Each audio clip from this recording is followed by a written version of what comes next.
Welcome back to Heritage and Hope Ministries. I'm your host, Alex Bowen. Today, for the first time, we're joined by Dr. Stephen Wolfe. Dr. Wolfe is a well-known voice in the Christian nationalist movement and author of the 2022 book, The Case for Christian Nationalism. Through his writing and extensive online presence, he argues for what he calls a measured theocratic Caesarism, a model in which the civil government would play an active role in promoting Christianity. You may have seen him in discussions with associates like Douglas Wilson and Joel Webbon. We're also joined by Pastor Jason V. Meister, who you may recognize from our channel through his Reformation Reborn series. Pastor Jason is a pastor, scholar, husband, and father. He has a special interest in church history and the Protestant Reformation and joins us with years of experience in ministry. And then we have my brother, James Bowen, our resident specialist in rare and historic documents that affirm Protestant history, and also Dr. Brian Hustad, a regular contributor to the channel. Welcome, guys. Thank you so much for joining for this interesting conversation. I'll just start us off with a brief word of prayer so that we have the Lord's presence with us here today. Dear Heavenly Father, thank you so much for the opportunity to sit together and reason together. I pray that you would please be present with this conversation and help us to glorify you with our words and actions. I pray these things in Jesus' name. Amen. Amen. So one of the things that I wanted to kind of first start us off with is, it's my understanding that the Christian nationalist movement is really an answer to some of the godless atheism and secularism that we have seen become rampant in our society. And, we have a lot of things that I think we as Christians, and anybody who calls themselves a Christian, should have a fundamental problem with happening in our society. We have abortion that is rampant, killing of unborn babies. We have gender that has been turned into an alphabet soup. We have marriage that has been perverted. We have drug use in many cities now openly, much more so than previous. I mean, you have people using fentanyl and bent over with the fentanyl bends, you have society has degraded. Mm-hmm. And so I guess the question that we all have to answer, we all have to be able to answer it as Christians, is what stems the tide of moral pollution and corruption in this world today? We here at this table are Seventh-day Adventists, and Seventh-day Adventists historically have been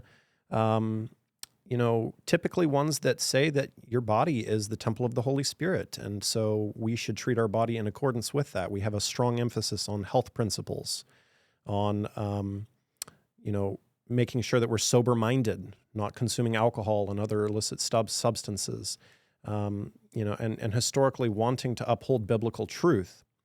And so, Stephen, you come from a Christian nationalist background, and I'm sure that you would probably agree and resonate with the moral pollution that we have seen, although I don't want to put words in your mouth. How do you see Christian nationalism answering this corruption that we see? Yeah. Well, I mean, that's a great question. I could go on and on about that. So I'll try to keep it brief. But I mean, the idea is that Christian nationalism, or just a robust Christian politics, is a way to energize people to get into the political process and advocate for Christian ideas, or simply even just natural truths that have been kind of smothered, and to within the institutions themselves, from the political parties to the bureaucracy to the broader institutions of society, that they would get in those institutions and shape them so that they would, reform the country in a moral and pious direction. So there's a lot I can say on that, but that is kind of the central aim. The central aim is, at least from my perspective, is to provide the philosophy by which other people, I mean, including myself, but other people who are better at the on the ground politics, can then go and achieve things in a concrete way in the world. So it's a broad movement of people doing different things. I'm just one part of it. And I just, again, try to supply the principles and the ends of political action so that people can get involved and have a powerful presence in our institutions. Now, do you see, there's a lot of different voices out there that are part of Christian nationalism at this juncture, and we've actually interviewed on our channel previously Douglas Wilson, Jared Longshore, and Lennox Calafungwa. Those are the three individuals that we've had discussions with, lengthy conversations actually, about morality and society. Do you see a difference between the different flavors, or are there different flavors of Christian nationalism out there? Do you find yourself in complete agreement with Douglas Wilson, Jared Longshore, and the rest, or are there differences and nuances there that can be highlighted? No, I mean, there are differences between our camp. Like Doug would say that I'm a Thomist, a follower of Thomas Aquinas, which is not very accurate, but I guess it's close enough. It's accurate. It hits the side of the barn, I suppose, the broadside. And there are differences along those lines. I approach things from a philosophical perspective rather than theological or through a biblical argument. So I get criticized a lot for that, but I'm certainly fine with people making that case. But I studied philosophy. That's my method. I approach it that way. So there are methodological differences, and then there are some theological differences. I'm not a post-millennialist. I'm millennial, kind of in the same sort of vein as Calvin and many of the Genevan theologians of the 16th and 17th century. I tend to emphasize more of people in place and heritage, and I come from a more paleoconservative background. The nationalism part can be treated in a way separately or distinct from the Christian part, meaning that I think it's good that you have a people in place that stretches across generations, that's connected to the land itself. So I tend to emphasize those things more than Doug does. I don't think he wholly disagrees with me on that. It's just an emphasis. So there's other things as well. I do think despite some differences and methodologies and all that, we're generally pushing, moving the ball in the same direction. And so I don't see him as a sort of adversary or opponent. I do see him as a co-belligerent, where oftentimes we are belligerent on smaller issues. And but other than that, I see those guys as moving in the same direction. I just think my kick is sends the ball farther than his. Let me put it that way. I don't know if I'm mixing metaphors. I'm throwing stuff out. I'm still working on the coffee, so yeah. Dr. Wolfe, thank you so much once again for the opportunity to sit down and discuss. So we've followed some of your work for a number of years now. I would say a lot of it is something that, just from a personal perspective, even though some of the policies you advocate for historically have, caused some considerable distress for people in our background, we bear you no malice or no ill will personally. I guess the question I would have is, in 2023, Jonathan Berry was featured on the American Moments, and I believe actually you were interviewed on the same channel at one point. But he commented that the current time and a half pay on Sunday for Project 2025 was not a panacea. Do you think this would just result in people getting paid more on Sunday, but it would look all the same? I think there would be some of that. I don't think this is a panacea. Mm-hmm. But the law is a real teacher. Mm-hmm. I think it would prompt, as all laws do, meaningful reflection by serious numbers of people about the importance of rest and what rest is for, and separate and apart from its hortatory function.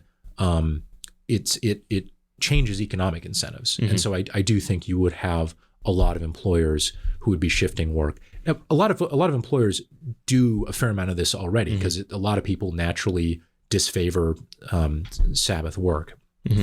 for whatever reason, and often command some kind of premium mm-hmm. to work on that. And in your book, The Case for Christian Nationalism, obviously you have enumerated that you believe in, at least what I'm seeing is that in advancing first table commandments in the Decalogue. What would you view as a panacea or a sufficient law or legislation specifically regarding the fourth commandment? Well, I know that people, I don't know if you guys, but people in your general camp have talked about this idea of a national Sunday blue law. I've never in my life advocated for a federal law that would mandate a Sunday Sabbath or rest or blue laws. I think those would be unconstitutional because there's no power given to the federal government to make that sort of thing in the Constitution, in the articles. And apart from the First Amendment issues, if there are any, so I'm against that. Also, I just don't think it's enforceable because the federal government, unless they have an agreement with the state, has to enforce their own laws. So I think it's kind of a preposterous idea. I've never heard of it until someone accused me of believing it, actually, nor have I denied it because I thought no one would think that would be plausible. But when you think about the local levels, the state and local levels, it would have to depend upon the composition and characteristics of those people. I think if you have a largely Protestant county or a largely Protestant state, then you can have laws that shut down ordinary commerce on Sundays. And the intent there would simply be to create conditions that would encourage worship. So it wouldn't be compelled worship. It wouldn't be compelling people to have faith. It would simply create outward conditions such that people can put away ordinary earthly concerns so that they can focus on the purpose of that day, or at least the purpose of that worship, which would be more heavenward. So in other words, it just conduces to healthy worship without forcing. In an interview that we observed with Douglas Wilson, one of the remarks that he made is that he does foresee in the future a national honoring of the Lord's Day. I do believe that the Sabbath is going to be part of a reformation of our morals. I don't believe the fourth commandment has been retired in any way. So if there is a national reformation and revival, I believe that that will result in a national honoring of the Lord's Day. I do believe that that's going to happen. This is the extent of the persecution that I'd be willing to deploy against a Seventh-day Adventist. He would not be able to go into a shop and buy a shovel. That's the extent of the Right. That would be Well, the it's funny. extent of the persecution. And so certainly in Project 2025, there was a call for a federal amendment to the Fair Labor Standards Act. So at least on some sense, there are some voices out there that are calling for a federal legislation in that regard. Would that be something that you would support as a means of advancing what you see as Christian principles in our nation? Would you support legislating on a federal level? No. I again, like I said before, I mean, you meant like the Fair Labor Act. I'm not familiar with what you're talking about, but or what that legislation would entail. But in terms of shutting down ordinary commerce on a Sunday, that would not be within the powers of the federal government, nor would it be feasible to enforce. Again, unless, again, there is an agreement with the states to do it. But if the states already agree to do it, why don't the states just have their own law? I would prefer all these things to be at the state or county level, where they are better, where they're actually enforceable, and also they're tailored properly to the characteristics of the people themselves. And I mean, again, this was part of the wisdom of the First Amendment, which was not to separate God from civil government, nor was it to separate church entirely from state at the state level. It was just meant to constrain Congress, because that's the first word of the First Amendment. So I think it's best to keep these sorts of things at the local level, and for several reasons. So your issue isn't with the structure and enforcement of something like that. It would just be that your issue would be if it was done at a federal level. Yeah, I think that's fair. Yeah, it doesn't make any sense to do it at the federal level. Right. I guess the reason why we ask that is because, Project 2025, the section written by Jonathan Berry, specifically says that they want to amend the Fair Labor Standards Act to pay people time and a half for time worked on Sundays. And they say it would default to Sundays, but then they also have an exemption clause in there for other faiths, basically other faith traditions. And then you also had the Heritage Foundation more recently than Project 2025, because Project 2025 is kind of a little bit old news at this point. I mean, Donald Trump is in place at this point, and there was a lot of discussion about Project 2025 before before he was elected. But now in 2026, you've had the Heritage Foundation come out with Saving America by Saving the Family, a foundation for the next 250 years. Now, obviously, this coming summer is going to be this country's 250th birthday from 1776. And so, there's a lot of celebrations that are taking place in Washington, D.C. They're going to have the National Day of it's the National Day of Prayer, I believe, or something on May 17, and then they're also having a big celebration on July 4, and basically there's all kinds of events going on in D.C. that whole time. So when the Heritage Foundation writes this article about a foundation for the next 250 years, they're kind of saying, okay, how far have we come as a nation? Quite far. We're now the most powerful, nation on earth. What's going to happen in the next 250 years? And one of the things that they call for quite explicitly is a universal day of rest. And they say that state laws, once the blue laws have been repealed and basically gotten rid of, they're very difficult to reinstate. And so they say a universal day of rest essentially makes that easier and makes it so that it's no longer, repealed. Because what if you had a liberal state that is more atheistic? I think of some of the states like California or something like that. You're never going to get them to institute a blue law. At least I don't see it happening very easily for California. Now, maybe you could do it on a county level, like you're saying, Stephen, but you're probably not going to get them to do it on a state level. And so if that's the case, well, then a universal day of rest, according to the Heritage Foundation, would basically solve that problem. But I that's interesting. I did not realize that you were against a federal day of rest. That's interesting. So I guess the question I would have is, if we keep this, if the policies are advocated for at the state level, I guess the question I would have is, historically, how far should a penalty go to enforce such? I mean, certainly they've been advocated for at the state level previously. We have here the Chattanooga Sunday Times, where our people were arrested and put in chain gangs and had all kinds of persecution back in the late 19th century. And these were laws at the state level. Would that be something that you would, what kind of penalties would you support at the state level for those who don't agree with the Sunday legislation and who work on a Sunday?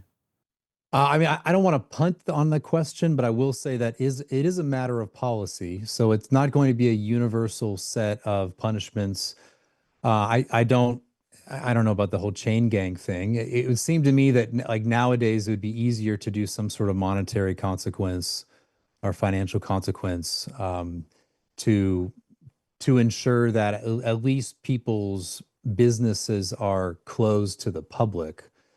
In terms of the actual active work itself, I think people they're not compelled to attend church, but if they actively work on their own private property or even in their store itself, the law, to my mind, would be to just deny public access. So that would deny people a source of revenue for that day, obviously, because they can't sell their stuff. Unless I suppose people would drive onto private property and pick it up or whatever's enforceable.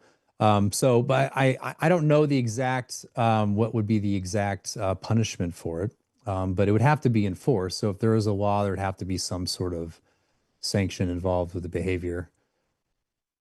One of the questions. So I don't know the history of what you're referring to, that Seventh-day Adventists were put in jail or chain gangs or whatever. A lot of times, if you read the actual penalties for crimes, the most severe side of it is either never or rarely actually brought upon anyone. But if there are historical instances of the chain gang, I just don't know. But again, I think that there are ways to tailor this so that it meets the end. The end of it would be maintaining a day of people focused not on earthly things, but higher things. It'd be a day where someone who is not inclined to go to church would be reminded to attend church because they can't go out and do ordinary commerce, and that would encourage worship. So in some ways, I think you guys, even though you would disagree with the day, at the very least, I think you guys could recognize that that sort of condition would be conducive to that end of worship, right? Because you guys, I'm assuming you guys you would affirm that worship on Sunday is valid, even if it has an illicit quality to it, right? There's an unlawful quality to it because it ought to be on Saturday. But if I attend church on Sunday, it's still valid in the sense that God is still worshiped by my church. I mean, I make that assumption. So even though you guys would disagree with, again, the law on that day, you still, I think, can recognize that that law on that day could conduce to people worshiping God. I mean, would you guys agree with that? No, actually, we would not agree with that. We would also reject the law if it were to be on Saturday. So we reject the law on the basis that it is coercive entirely. I could agree, Stephen, with what you're saying in the broadest sense that you can worship God on any day of the week. God can be worshiped on any day of the week. However, there's only one day that is laid out in the Ten Commandments where we are to rest. And so there's also a commandment there to work on the other 6 days. So the issue is historically how this went down, which we have an article here, or basically a collage of different newspapers. So we went back and searched in the 1880s, and we found these articles, and there's actually pictures of Adventists that were in chain gangs at rock quarries breaking rocks because they worked on Sunday. There was a story of a man who was digging a well on his own property, and the newspaper article says neither by sight nor sound was he disturbing his neighbors, and yet they arrested him and threw him into jail for it. And so this isn't just like one, isolated instance. You have St. Louis, the Knoxville Sentinel, you have the Bradford County Telegraph. You have stories, and this wasn't just one or two stories. There was actually multiple arrests across the United States for this. And there was even accounts of young children being arrested for breaking Sunday blue laws on a state level. And so they were persecuted for this. Now, the issue is then, well, in 1888, you also had the Blair Sunday Rest Bill, which was proposed by Senator Henry Blair out of, I think it was New Hampshire. Yeah. And that was to be done on a national level. And obviously it did not pass. But there's actually a book right here that we have the Sentinel, from the Sentinel Library, the National Sunday Law, and it actually gives the arguments in Washington, D.C. before the Senate discussing the notion of a federal day of rest, which I understand that you have said you're not a proponent of that. But basically just kind of goes back and forth, and it's actually a fascinating read to go through. But if the commandment says to work 6 days, and I am prevented from working on that day, is it not impeding my free right to commerce, or not just commerce, but work? Like, let's say I own a shop, like a bakery shop, and I'm forced to close on Sunday, and I'm going to church on Saturday Sabbath, then is it not impeding my free right to work as specified in the commandment? Do you get what I'm saying? Does it impede your work, your ability to work on a Sunday? I mean, at the very least, the way I would advocate for these laws, it would impede your ability to sell your wares on a Sunday, but that wouldn't preclude you from actually working itself. I don't see, I don't see any necessity in, because again, the end of it is making conditions conducive to people worshiping. And if the majority of the people of that jurisdiction are going to be, more, I guess you say, traditional Protestants on when you worship, then that law would still encourage those people to attend church, even if someone is in his shop, but the door is required to be locked and not publicly accessible. So I think you could still work. At least that's my position. There might be others out there who want a blue law that would be more restrictive, even for someone digging a well on his property. I'm not one of those people, because the way I see, again, legislation is what's the end in mind. You tailor the means to the end. And I think what I've presented so far is actually a sufficient means to that end. You guys wouldn't like it, of course, because then you don't have the revenue on Sundays. But I do think it's just, even in general, it's within the government's right to have certain laws concerning commerce on certain times and days in order to limit it for if they have a compelling state interest. And I think encouraging piety is a compelling state interest. So yeah, I mean, does that alleviate some? Like, I'm not trying to like make my position lighter so you guys would be happy. It's just like genuinely my position, you know? What you've highlighted is, I think Yeah. that based off of what you said, it seems like you have a genuine concern that we have a country that returns to God, that has a genuine revival. At least I think that is the pathos and ethos of what you're trying to convey. And so in that, I can agree with you that I would love to see our country turn back to God, and I want to stem the tide of moral corruption. I think the rub that we're going to have is that the way we do that, if we force other people to close down their shops, even if you forced them to go to church, which I understand you're not advocating for, but even if you forced them to go to church, it's hypocrisy, right? Because it's not genuine religion at that point. And so can you legislate revival, essentially? I don't think you can. I think that's the Holy Spirit's job. And so, I don't, Pastor Jason, you haven't said much so far. What are your thoughts on how do we stem this tide of moral corruption? So first, I just want to say thank you so much for coming on to discuss with us, Dr. Wolfe. I think that a lot of what you're sharing is just so very beautiful. I love how in your book you opened with the French Revolution, something that people don't often talk about.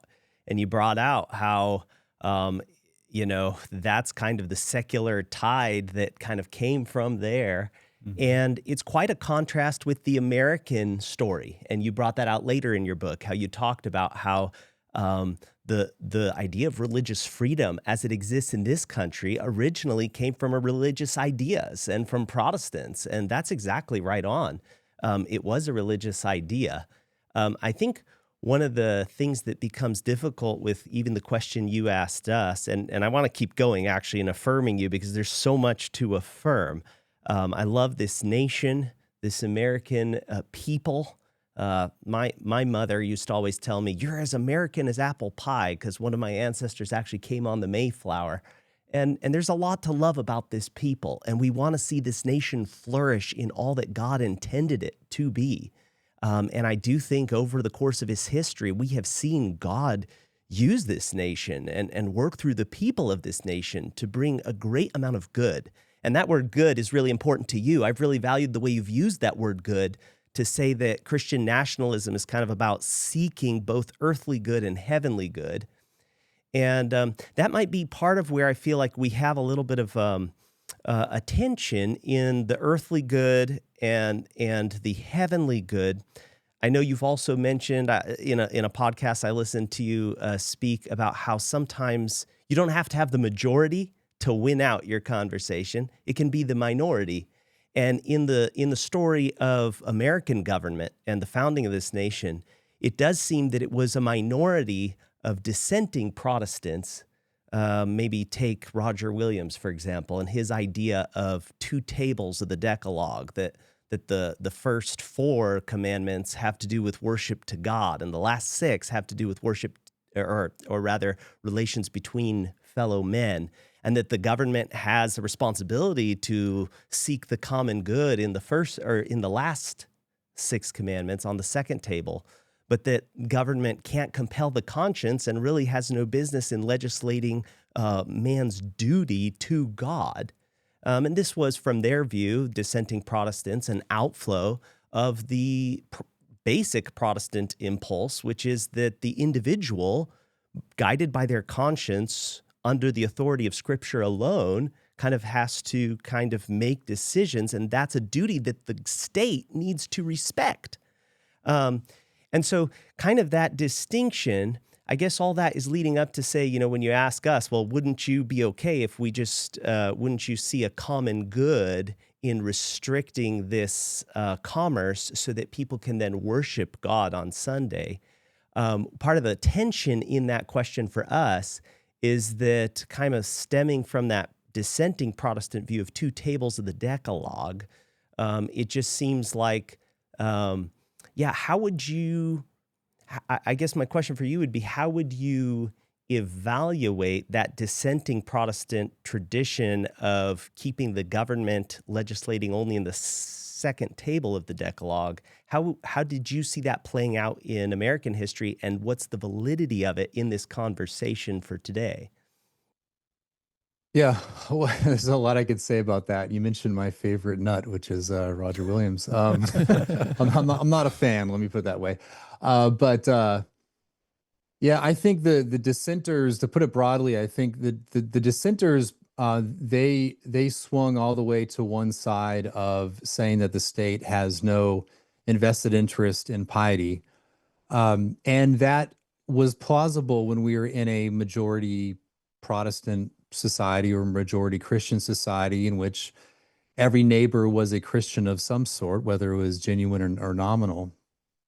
And that makes a lot of sense. And I can see how someone in the 18th and 19th centuries would say something to the effect of, hey, why can't we just keep the state out of religion? We seem to be doing just fine. I think that perspective, though, in the last 50 years, but especially in the last 20 years, has come under strain. And that's not only because people have kind of left the Christian religion, but I think there's probably more nominal people than we recognize.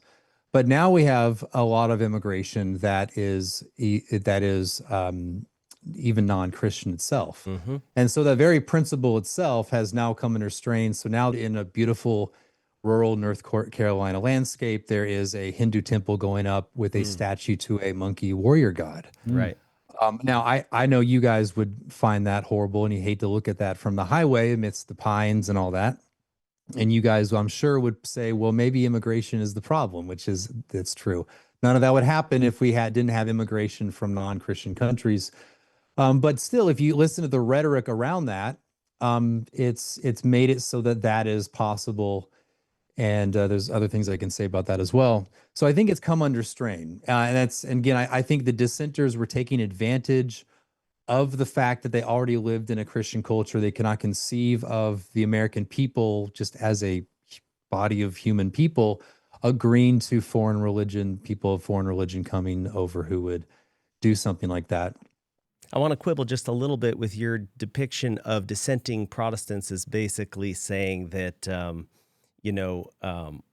the government shouldn't care about man's duty to religious worship, because actually they did care. And it was precisely because they did care that they felt it was necessary to protect the individual in exercising that conscience from government coercion. Yeah. And there's a great book. I don't know if you're familiar with Robert Wilkins' book, Liberty and the Things of God, but he basically depicts all the way back to how, Tertullian and Lactantius, even in the early church, would have viewed kind of the primacy of freedom of conscience as something that needs to be protected from the state. And when I hear, like in your book, you bring up the title of the Christian Prince, which to me, and correct me if I'm wrong, but it conveys for me immediately back to kind of like just after the Reformation settlement and the Treaty of Augsburg, with like each prince, whatever he believes his whole kind of group or his subjects also need to believe. And it was a way that was intended to protect social cohesion, which I think is another big kind of emphasis of yours. But it ended up resulting in a lot of dissenters getting slaughtered or having no place to go. And also, it ended up resulting in the opposite of social cohesion when you look at the 30 Years' War and how it led to basically every prince fighting for his own view. I don't know, any responses to that? just overall? Yeah, I think here you have to distinguish prudent or principle and prudence. I mean, I get into the Christian Prince thing, what I mean by that in a second, but when you distinguish principle and prudence, so I think in principle you can have an established church and suppress false religion. You can throw heretics in jail, but that would be a matter of principle. So that means that it's a permissible power, or you could say it's a moral species of a genus of promoting religion. It's lawful. But that doesn't mean it's always prudent and appropriate or meets the end in mind. So, and I think that when we consider the American context, I think even going back to Puritan New England, we can recognize that there was a development regarding prudential application of the principle.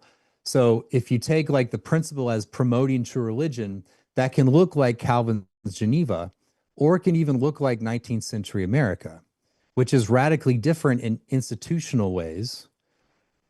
The difference, obviously, institutional differences, but in the 19th century, there is high religious liberty, but that's largely because we're already a religious country, and it actually kind of worked. Like it kind of went, like Americans had high religiosity in the 19th century without an established church. And of course, there were Sabbath laws and blasphemy laws and all that, but the culture itself held it together. But in that sense, the nation as such was promoting true religion. But I think that nowadays we have a different environment, and that principle then has to be applied in a different way. So I'm not in principle I'm not against disestablishing a church. I'm not against removing some of these laws that restricted certain dissenting groups and that now allows them to be free and do what they want. But when you're in different conditions, that means you'd have to apply the principle in a different way. And I think in our conditions now, at the very least, it means that we should have a national interest in restricting pagan false worship, non-Christian worship. And we should have an interest in restricting immigration from countries of that sort. And even like Latin American countries where they have very, very nominal Roman Catholicism, I think all that is also a threat to our national interest. So that's how I would approach that issue. So whenever we talk about promoting true religion, people jump back into like Geneva, or they jump back in like the Baptists being whipped in like, New Haven or Boston. But that's not really what I'm talking about.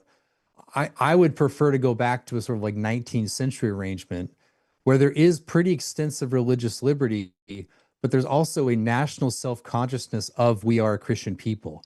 And that plays itself out in national life, and then applies it given the context. But anyway, it's a matter of policy. So again, principle, permissible, prudence. I hope that explains things a little bit better. Doesn't give you a concrete policy choice, but that's my specialty, is avoiding concrete. In chapter 9 of your work, one of the things that you said was you spoke about Calvin, mentioning Geneva, and of course that tradition, distinguishing 3 grades of error, and specifically that some grades of error require capital punishment. And one of the things that you commented on was Francisco Suarez, of course, coming again. We might speak as well here of the Thomistic tradition of heretics ultimately being able to receive capital punishment. We have a book here. This is actually we imported from Italy, and this details some of the persecution that the Albigenses or Waldenses experienced in the valleys of Piedmont. This book, I think, is from 1650s, around there. But I guess the question I have is in speaking about returning to this 19th century ideal, certainly in your book, there were principles that appealed back to much older, and even in early American history, within certain colonies, the third penalty for like a blue law violation was the death penalty. And what I see here is that you stated that perhaps a Christian people may consider some heretics harmless, and they might conclude that suppressing heresy is, in at least some cases, more harmful than the heresy itself. The crucial point here is that civil action against heretics is justified in principle.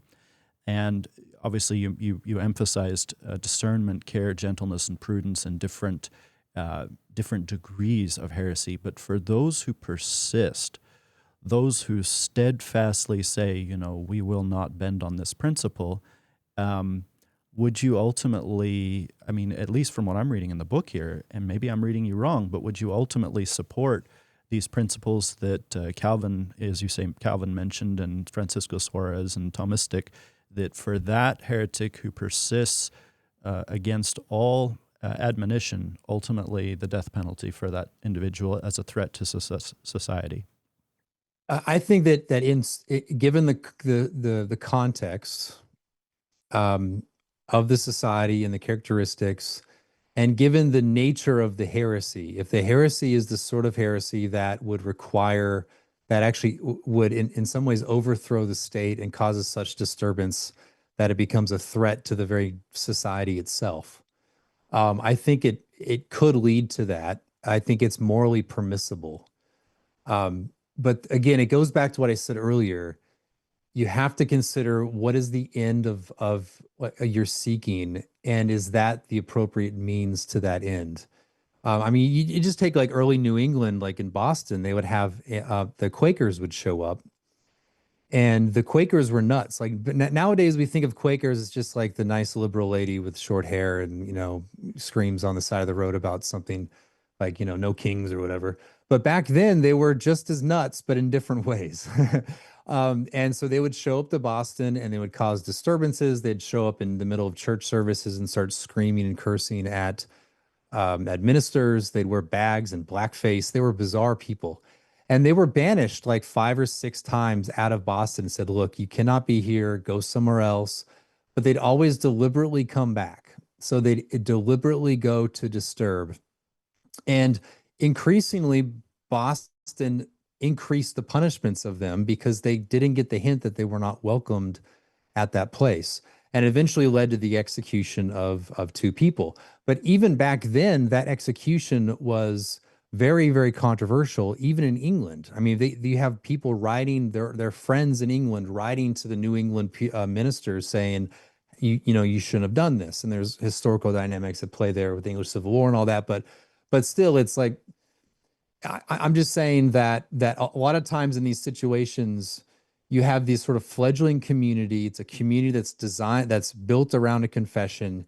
You have people with religious fervor who don't get the hint that they shouldn't be there, and they're persistent in returning.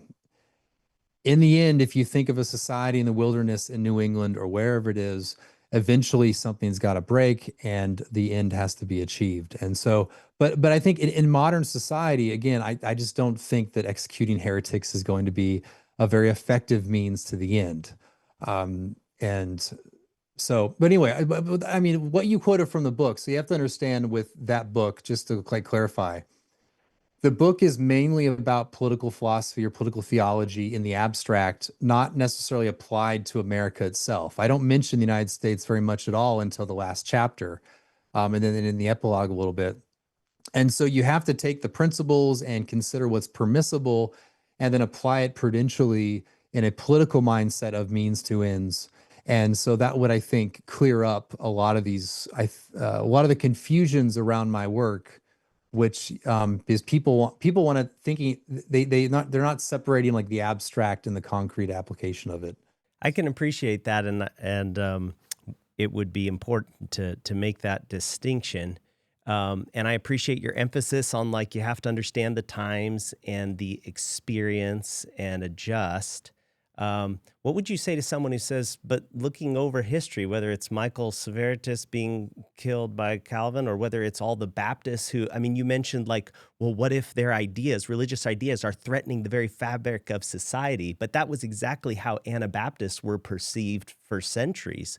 Well, what about John 11:50? Nor considered it expedient for us that one man should die for the people and that the whole nation should not perish. So basically, there's a notion even in Scripture where you have, you know, better that one man die than like all of society be thrown into chaos. And that was the very justification for crucifying our Lord and Savior. Yeah, and that was unjust. So, you know, obviously to kill an innocent man. But I'm saying if they're violating a just law and they're persistent in violating a just law, then they deserve the punishment.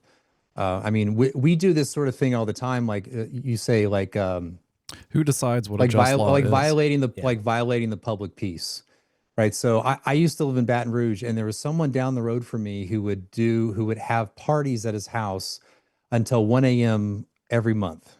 And I would every month call the cops because I'm trying to get to sleep. I don't sleep well and I need some sleep. And he's not on my property. He's on his own property. He's not physically assaulting me, but he's disturbing the peace. And so I call the cops, and I don't think he ever got fined, but I'm applying the force of government to that for means of civil peace. And so we have laws like that all the time that would consider, what's the best for society, broadly speaking, and we apply those. Yeah, and I think the same would be true with religion. Is that it's a like true piety is good for a virtuous citizenry. That is, if the government wants a peaceful society of virtuous citizens, then one way to achieve that virtue is to promote true piety.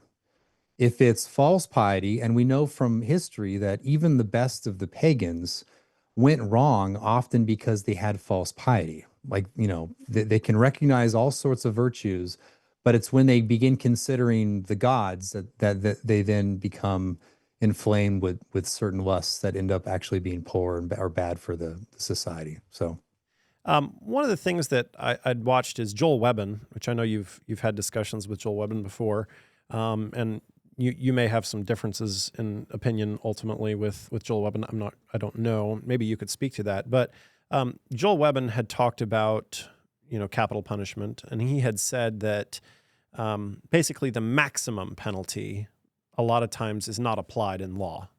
So, but you may have it there, but you don't necessarily apply it. But nevertheless, it still can be considered.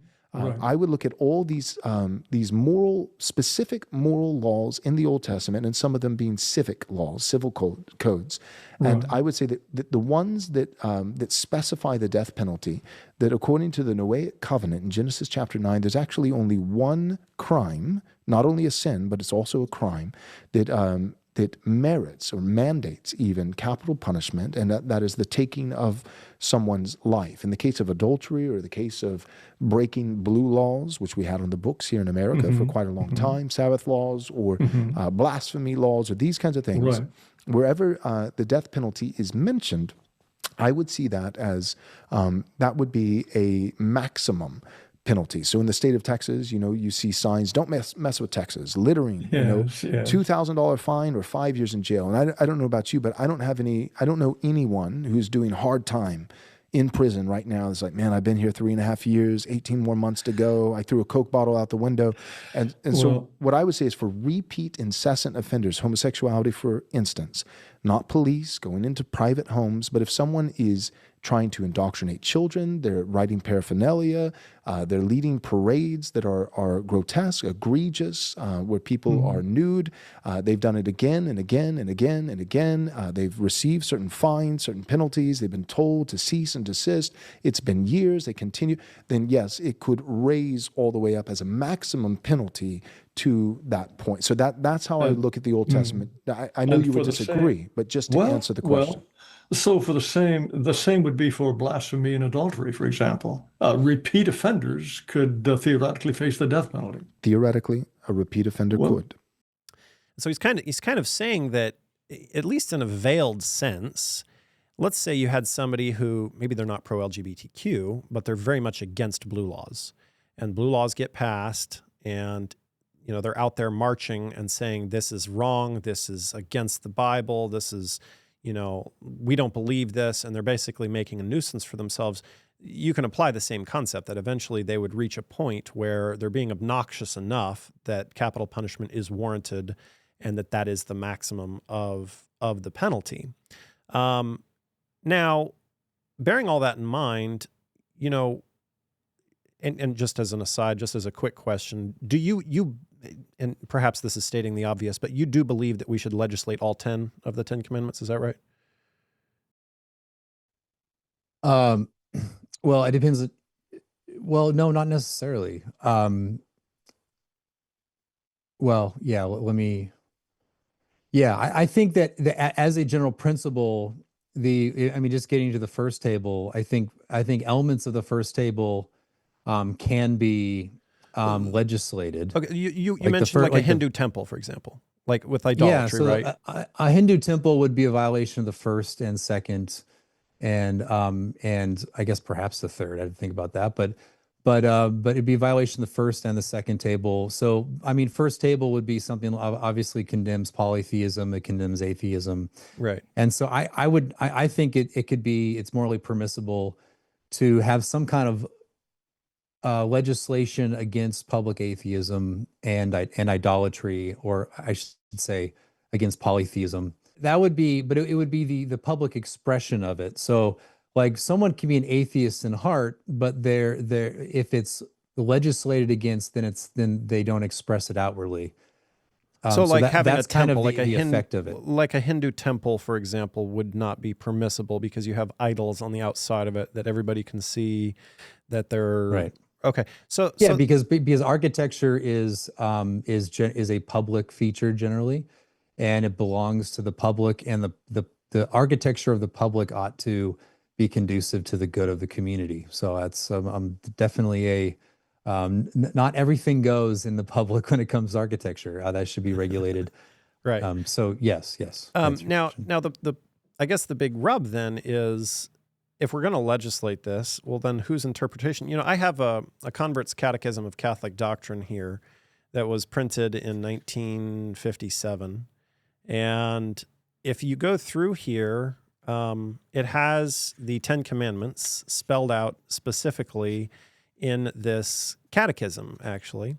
And it talks through, you know, what are the 10 Commandments, essentially. And one of the things that I think is interesting is it essentially just completely cuts out the second commandment. So it says the 10 Commandments are, number 1, I am the Lord thy God, thou shalt not have strange gods before me. I think we would all agree with that. Number 2, thou shalt not take the name of the Lord thy God in vain. Number 3, remember thou keep holy the Sabbath day. And so they completely, and you know, I have it right here, they completely chop out wholesale the second commandment, and then they take the 10th commandment and they split it into 2, and they say number 9 is don't covet your neighbor's wife, and number 10 is don't covet your neighbor's goods.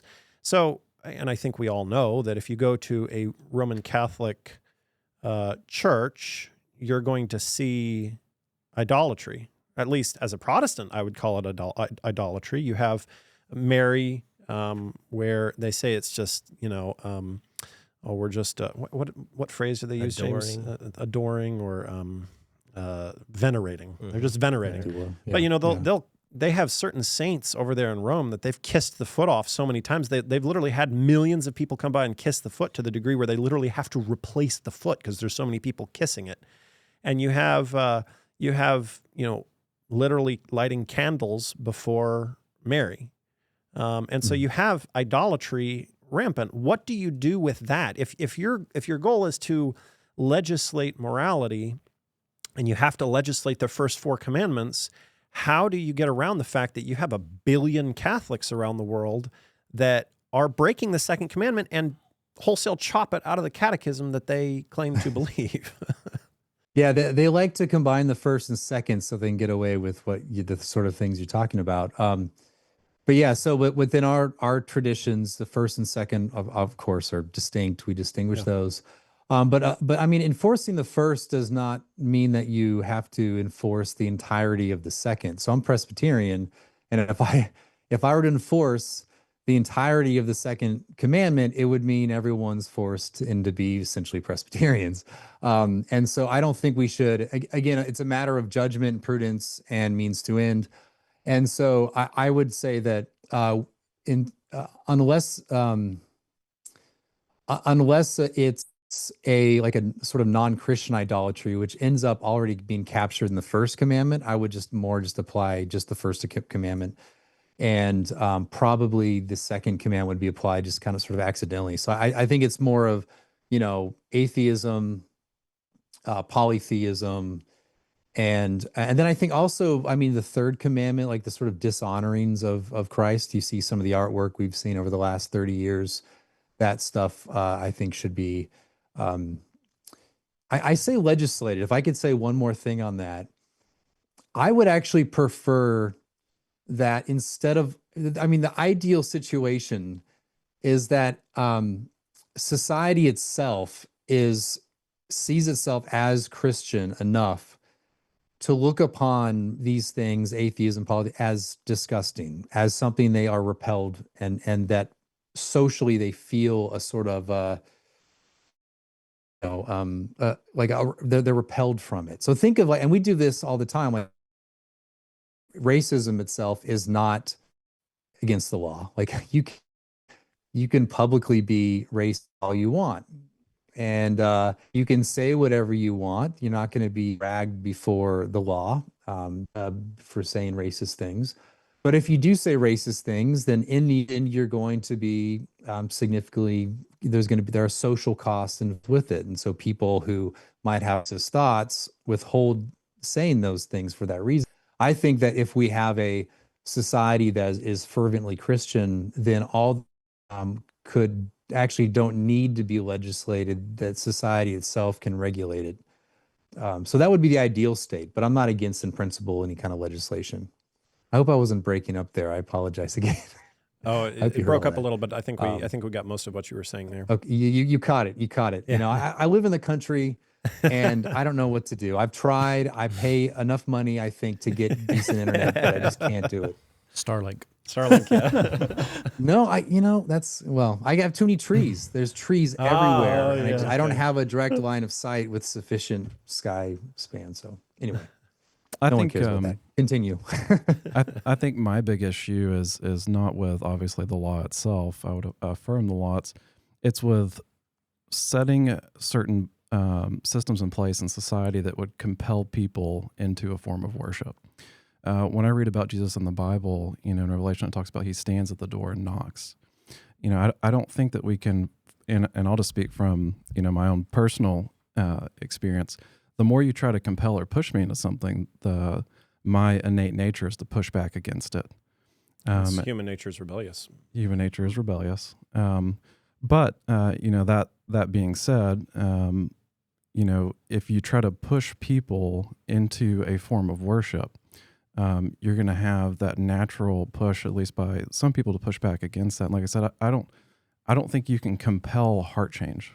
I think that's not our job. I think that's the job of the Holy Spirit, as kind of has been mentioned here previously in our discussion. But I think that's kind of my biggest issue when I look at it, is not so much the law itself, because I would affirm God's law. It's the system that is put in place, because ultimately you have to decide. To Alex's point earlier in John 11:50, it says, "Nor consider that it is expedient for us that one man should die for the people, and that the whole nation perish not."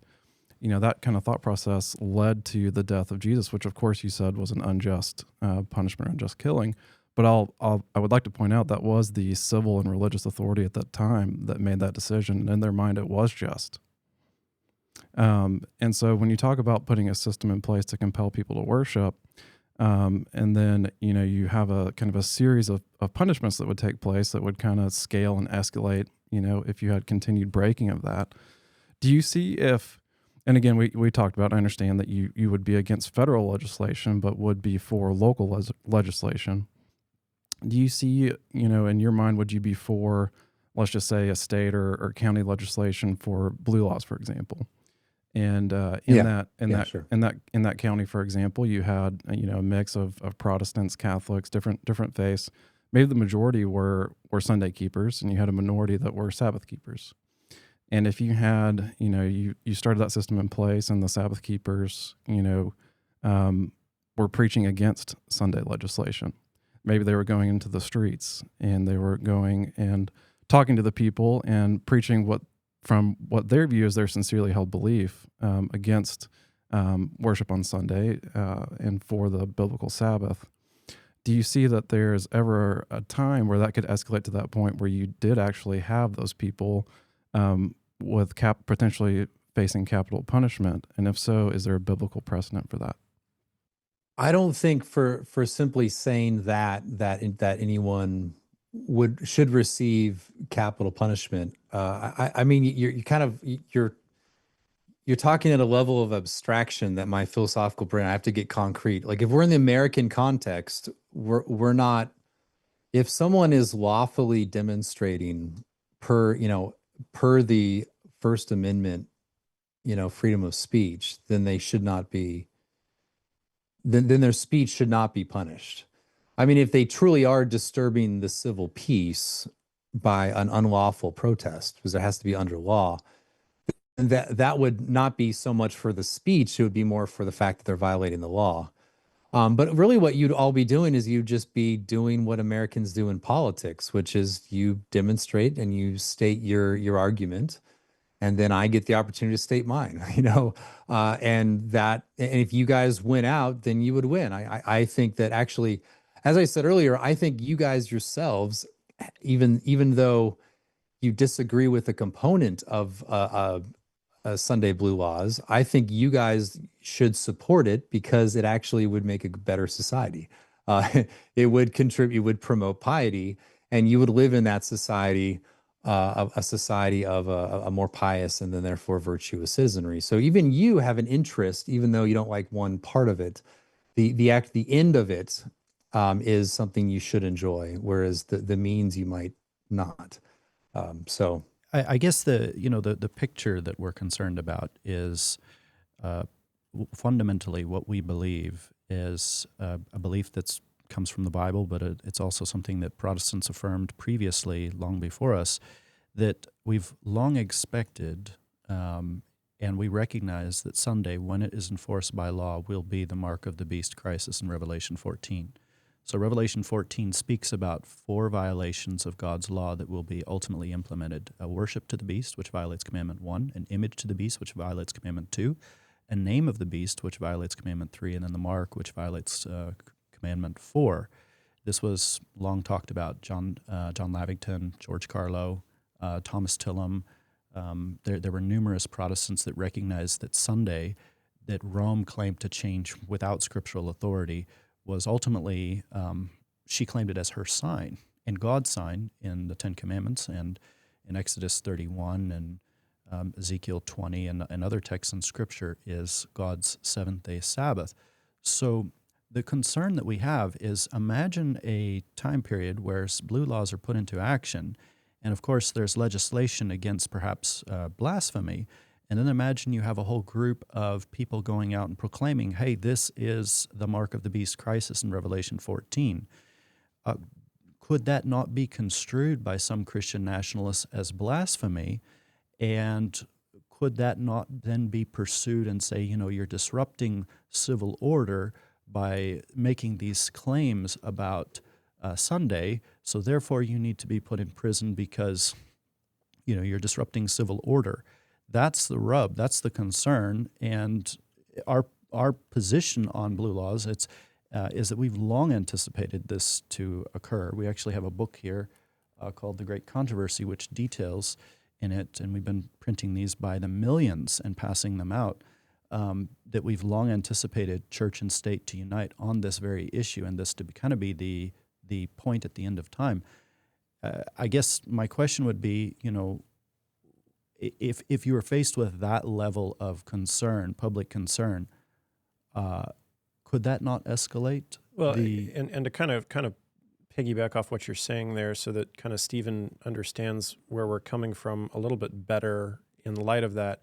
Stephen, I kind of get the feeling that you're like, well, you guys may not like this, but it's for the good of society, and so like, yeah, you can go picket and you can raise your voice and say, hey, this is wrong, and the best person wins. But I think that something that has to be highlighted is just how big of a deal this is viewed. And and perhaps it can seem even dogmatic. It can seem like we're just like a dog with a bone that just won't let that subject go. But it goes back to those notions. I mean, you had in John Ockford in 1650 talking about the doctrine of the Fourth Commandment deformed by popery, and you have Daniel 7:25 talking about a power that would seek to change times and laws. And you have the Catholic Church, even in this book right here, saying that they changed it and that is their, their authority to do so. And there's other statements saying that they have that's their mark, that's their ability to change. So when we view this, it does seem dogmatic, right? It does seem like, oh, it's just like a dog with a bone, we're just not letting it go.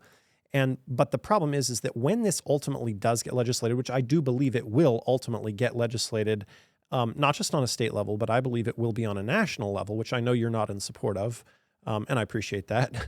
But I think eventually it will get legislated on a national level. And when that happens, it's not going to just be us with saying, oh, this is wrong. Like, oh, that's just terrible. We shouldn't let that happen. No, this is the final crisis for humanity. Yeah. This is do or die. This is the worst possible thing that could happen. And it's not because we think that the moral corruption in society shouldn't be stemmed, because actually, I think you and I actually have a ton in common about the moral degradation. I mean, like, you and I both agree on abortion. You and I both agree on LGBTQ and the sanctity of marriage and marriages between one man and one woman. Like, we agree on all of those topics. But the one rub is this, and we view it as like this monumental cataclysm. And so that's where our questioning comes from, as far as, and that's, you may be like, why are they asking this over and over about like capital punishment? And like, why are they imagining like all these horrible evils and ills that are going to take place when like none of that's like, we're not talking about that. Like, we're just talking about like a state and local level, like just on a county level. Like, we're just trying to get people to go back to church.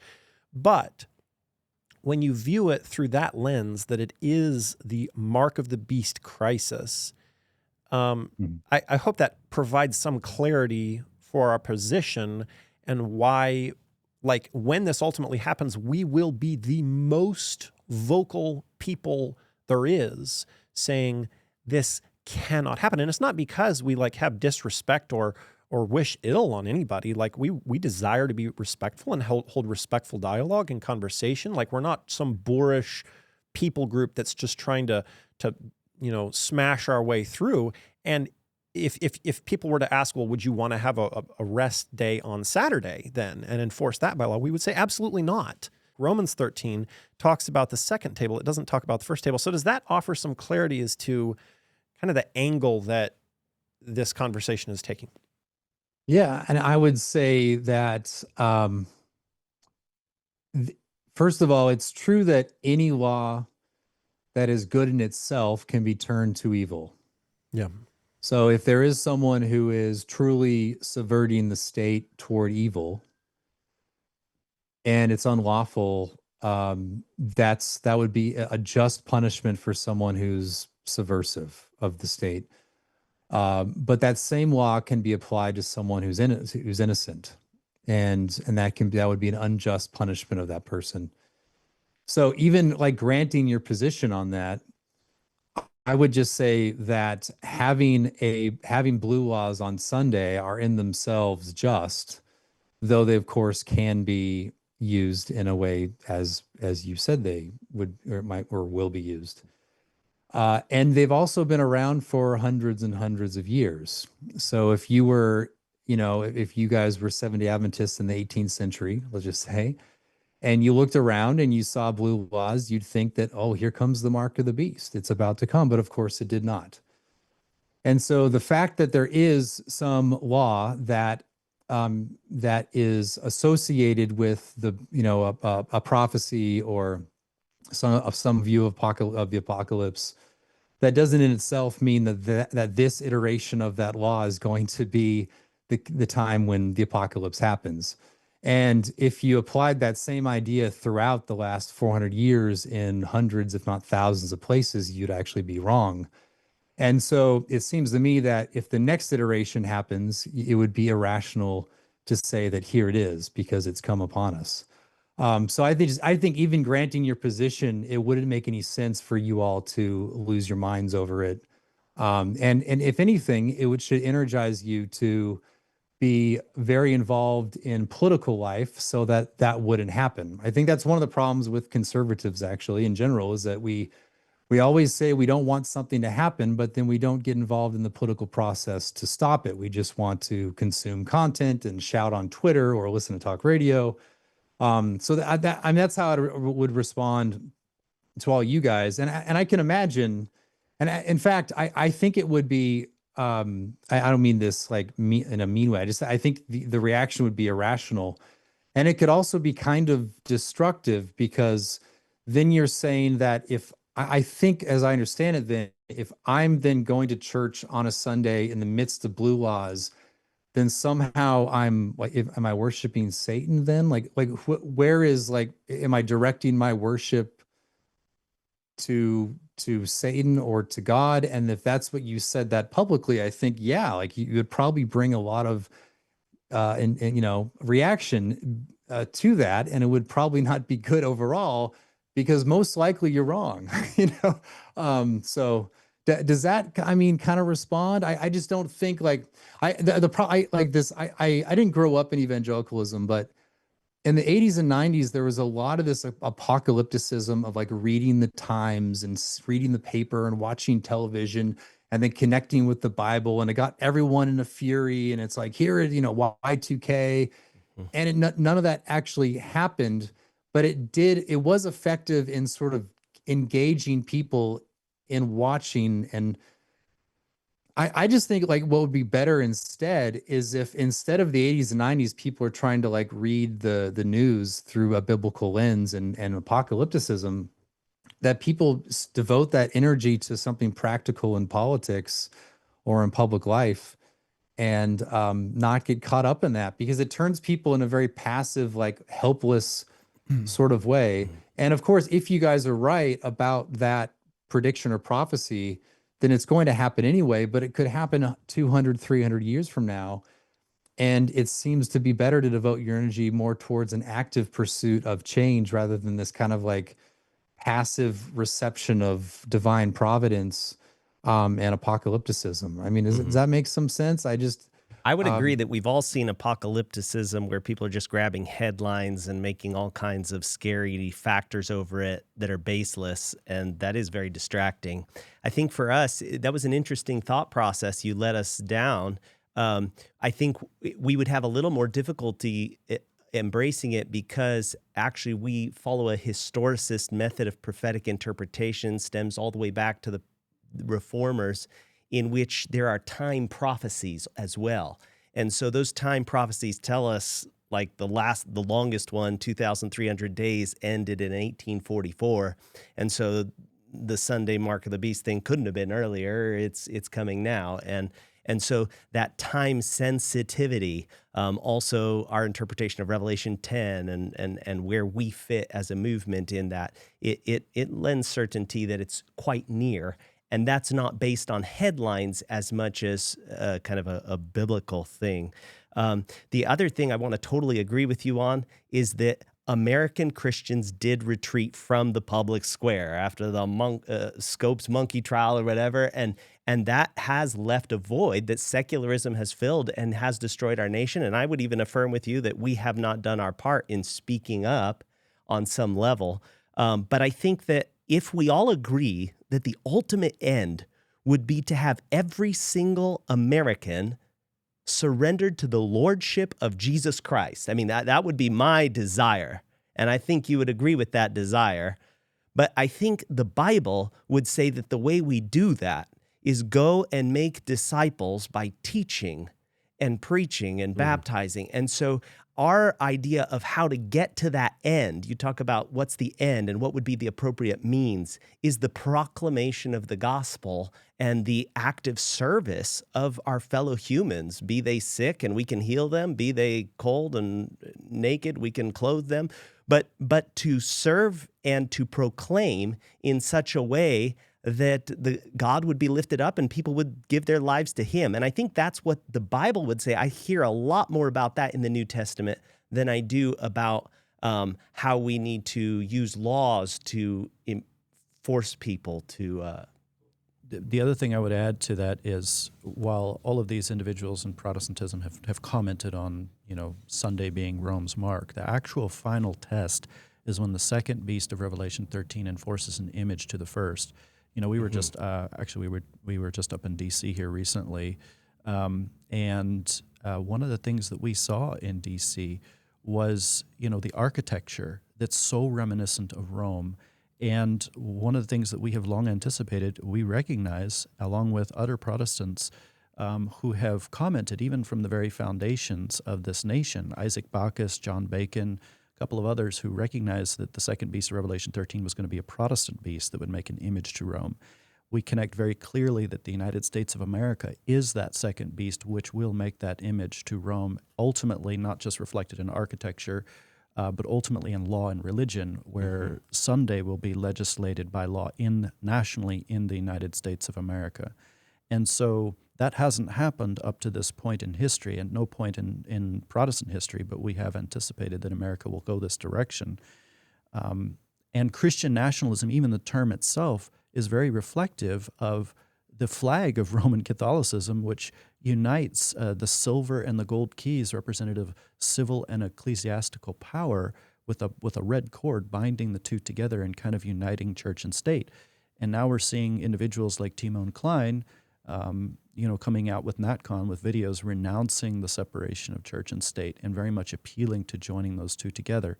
So this is not a case of something that is just repeating what was old headlines that they never got right in the past, but it is a very clear application that, the second beast of Revelation 13 is the United States of America, and it will be that power that ultimately legislates for violations to the first table of the law. But Dr. Wolfe, in Romans 13, Paul never delegates to the state and Caesar any of the first table of the law. So where do we get any kind of, apart from philosophical arguments, where do we get any scriptural systematic foundation that it is within, especially in the New Testament context, the purview of the state to legislate the first table of the law? Yeah, I mean, first of all, I think there are strong philosophical arguments for that. So what I would say, first of all, is that the human person is one who can be both virtuous and pious. And because we have both this sort of earthly orientation and a heavenly one, and in order for our person to be complete, and for those virtues which tend to be directed to earthly things, in order for those to be complete, there also needs to be piety. So the idea is that once we direct our thoughts to God, it's not that we escape earthly life, but it's that everything else becomes properly ordered. And since the state is interested in public virtue, then it also has to be interested in piety, because you can't have true virtue without piety. So that's my philosophical argument. That argument's been repeated for centuries upon centuries or millennia. I think it's a strong argument. I think your guys' position entails the separation of virtue and piety, or at least the sort of liberalization of civil government. I mean, that they're not interested in virtue at all, but just this bare bones peace, which I think is wrong. But so I think that's a philosophical argument that brings in our understanding of our duties to God and how it relates to our duties to fellow man. Well, Christ in Matthew 22, commenting on what is owed to God and what is to man, used the example of a coin, and whose superscription is it? In Matthew 22, we see, "Render unto Caesar that which is Caesar's, and unto God's the things that are God's." The Sabbath bears not Caesar's name, but it bears God's name. And so I guess the question I would ask is, since it bears the name of God and therefore is not Caesar's, and we are to render it to God then and not to Caesar, I would say, I know you mentioned philosophical reasons, but is there any scriptural reasons? Is there any biblical reasons? Does Paul, obviously not Romans 13, because Paul never delegates first table commandments to Caesar, but where in the New Testament do we see Caesar getting delegated with enforcing the first table of the law? Well, I would say, first of all, that the philosophical argument, if it's sound, then it doesn't matter what, if it's true, then it doesn't matter really if you go into a biblical argument. And I would say that the New Testament is concerned with the growth of the church, And I do not see the apostles themselves becoming political leaders or particularly interested in political life itself.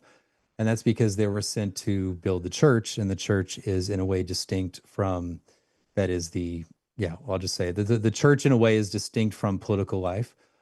So I think because of that focus on the New Testament, I mean, I know Doug Wilson would have his New Testament arguments, but I don't think they're necessary. But you do see within the Old Testament Mosaic polity, of course, there is the laws against blasphemy, and I don't think that those laws that punish sacrilege and blasphemy are simply bound up with the covenant itself, the covenant of Moses or the Old Covenant. I see those as one expression or one application of the general equity of them, which would be promoting to religion because that's necessary for a robust civil society. And, you know, so that's how I'd understand the general equity of the Mosaic polity. So I'm not a theonomist, so I don't think we should just legislate that itself, as in that's like the universal law book. But it is a reflection of a perfect body. It is a perfect body of law, and for that reason, it reflects in principle, in the general equity of it, what is necessary for all civil societies to flourish, which would include the promotion of piety, or at least the suppression of blasphemy. So that's, yeah, that is how I would. That's how. But I'd also say that, I mean, Paul is recognized in Romans 13. Paul is recognizing the powers of the magistrate. There is a level of abstraction there where, you know, suppressing what is evil and promoting what is good. So I don't think he is now instituting civil government and its purposes. There's not a change in substance because of Romans 13. It's a recognition of what civil government is for all of human history, past and present and future. And what you see reflected in, say, even like Jonah and Nineveh, is that the king of Nineveh repents, and then he brings even his pagan nation under the true God. It seems to signify to me that there remains a natural principle for a formerly pagan king, that his pagan nation would acknowledge and worship the true God. So, yeah, I think the position, like when you separate the two tables, I think to my mind, it's, you're making it so that the state is interested in a certain thing, namely a virtuous citizenry.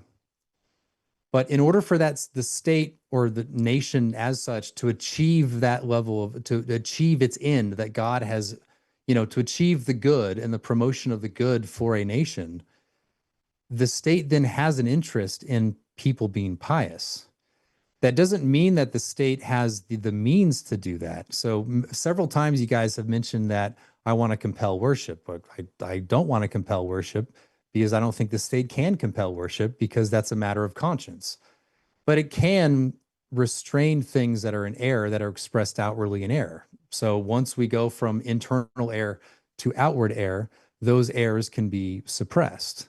And in doing so, it creates an environment, a condition in which those conduce to reception of the gospel. So you can't compel a conscience, but you can create the conditions for it.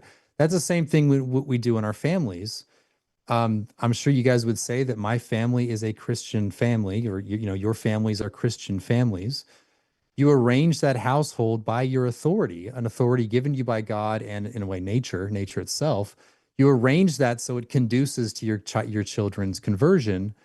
But you know that as fathers, you can't compel your children to believe. You can only, you know, encourage them, admonish them, you know, exhort them, and create a Christian household. And in doing so, you eliminate the things that would be detrimental to that end in your own household. So if suddenly, you know, some neighbor kid hands your kid a book on witchcraft, you know, and suddenly your kid's flipping through a book on witchcraft, my guess is that you're going to seize that book and throw it away or burn it or something, right? Mm-hmm. Yep. What are you doing in that act? You're using your natural authority in the household to create conditions such that it points them to the truth. And What I'm saying is that sort of thing, not exactly that sort of thing, but that sort of thing can happen in the civil realm. I think it's one thing to set conditions in the household. For example, I have a 2-year-old and 4-year-old, versus setting conditions. And you say that you're not compelling worship, but earlier, and I don't want to put words in your mouth, so just to clarify, make sure I understood that you would set the conditions for essentially restricting buying and selling, so that it would point people in the direction of worshiping on Sunday. Is that correct? Yes. So, I think that's different because, my kids eventually, my goal is you're supposed to raise up a child the way that it should go, but eventually they're going to have their own choice and they're going to be able to make that choice. That's different than setting the conditions on society that, in my view, manipulates everyone in a certain direction. You have a big distinction between a 4-year-old and a fully mature and developed adult. I would want to ask you though, because I would say I'm a pretty rose-colored glass type person. I'm not a apocalyptist for sure. But when you talk about restricting buying and selling, I'm not sure how much study, and I'm sure you probably have, but in Revelation 13, verse 17, this is talking about essentially the mark of the beast, and it says that no man might buy or sell save that he had that mark, or the name of the beast, or the number of his name. When you start talking about that, it gets my mind. It's a bunch of red flags. And do you not see, and again, we're not doing a study in Revelation 13, but just me making that point, do you not see that how we could have concern about instituting legislation or putting in a framework that would restrict buying and selling? Because I hear that and I go immediately to my Bible and what it says in Revelation. And actually, just to ask one more question that you can answer in addition to Brian's question there is what is your view of the Mark of the Beast crisis? And assuming you disagree with us, which I believe you do, you disagree with our interpretation of the Mark of the Beast crisis. Well, then what is the right interpretation of it? Well, I mean, I would respond again that it just wouldn't be, I just don't think it follows that you have restricting on buying and selling. So therefore, this is the iteration of that is going to be the mark of the beast, or that's the condition for it. Because obviously if there's you can only buy and sell if you have the mark, that would be something in addition or a condition for your buying and selling, right? So that I think the condition and the framework that we talked about that you proposed would be worshiping on Sunday. I mean, it would meet that condition, but it wouldn't entirely, right? Because then but like I said before, I mean, that sort of thing has been around for hundreds of years, and this addition of the condition of the mark would be in addition to all of that. And so it doesn't mean it doesn't follow that because there's going to be buying and because there is blue laws, that this iteration of it is going to be the mark. I mean, unless you guys have an historicist reading of it, I guess. But well, I mean, I actually have to agree with you a little bit here in a distinction sort of way. I can actually see why you say that, and I actually agree with you saying that because your worldview doesn't involve a national one.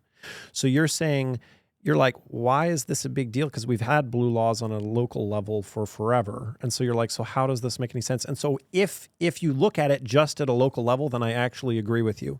We don't actually believe that it's the local level that does it. I mean, we live here in Tennessee. We already have blue laws.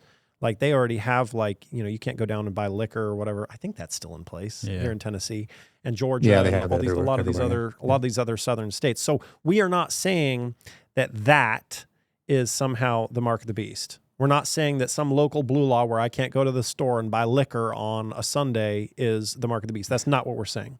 And so I just want to make sure we have a clear distinction here. What we believe is ultimately going to happen is that there is going to be a national Sunday law. Now, I am glad to hear that you don't agree with doing it on a national level and you only agree with it on a local level. But it's never happened on a national level. So we can't say that this has happened before and it's never been the thing, because it's never happened on a national level inside the United States. And so, but going back to the Mark of the Beast crisis, then assume we have completely the wrong interpretation of the Mark of the Beast. What are you, a preterist, a futurist, a historicist? How do you read Daniel and Revelation? Do you believe that there are mysteries that can't be unlocked? What is your whole interpretation of that crisis, if I might ask? So I will say that because of what I do, I actually ironically don't I don't apply eschatology to or interpretations of Revelation to my politics.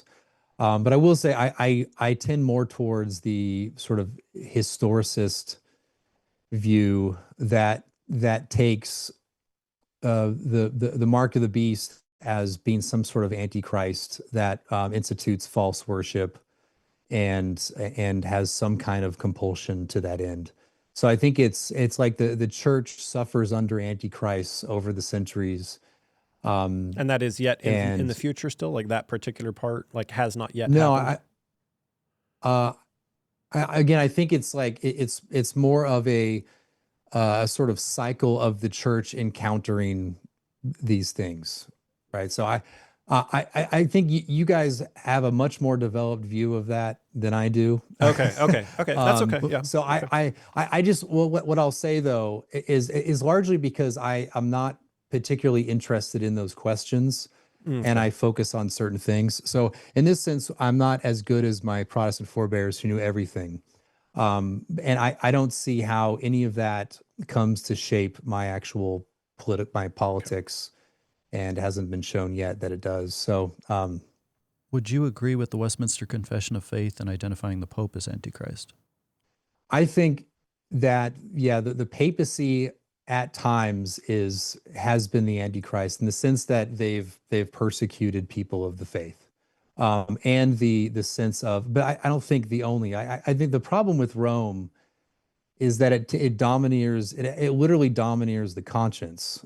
So that even if even into your mind, even if in your mind you find either no reason or reasons contrary to some position, the only sufficient reason and necessary reason to believe something is because the papacy or the magisterium says it. That strikes me as a violation of conscience, because I think God addresses us as reasonable creatures with reasons for position that is not based upon any sort of figure with on the earth. So when the papacy has sought in the past to dominate the conscience, and in a way it still kind of does, that has been an expression of Antichrist. I think that's true. But I say that though with actually a lot of respect for a lot of Roman Catholics. And I'm not one of those people who thinks that everyone who's in the Roman Church is not a Christian. So I'll say that we have our disagreements. I actually work with Roman Catholics in politics, so we'll just leave it at that. I don't want to make enemies where there's actually allies and co-belligerents here, but that is my position. That if you come to dominate the conscience via your own word, and your word is just simply you as an earthly sort of monarch, then that's first of all not a principled reason to believe anything, and second of all, it's I think violating the conscience. So anyway, it's interesting looking at the history of course, Protestants interpreting the Roman power as Antichrist, because of course there were hundreds and hundreds of Protestants for many, many, many years who interpreted Rome as, and specifically the papacy, as the Antichrist power. And then, of course, they recognized, you look at Drew Cressner, for example, over 100 years before,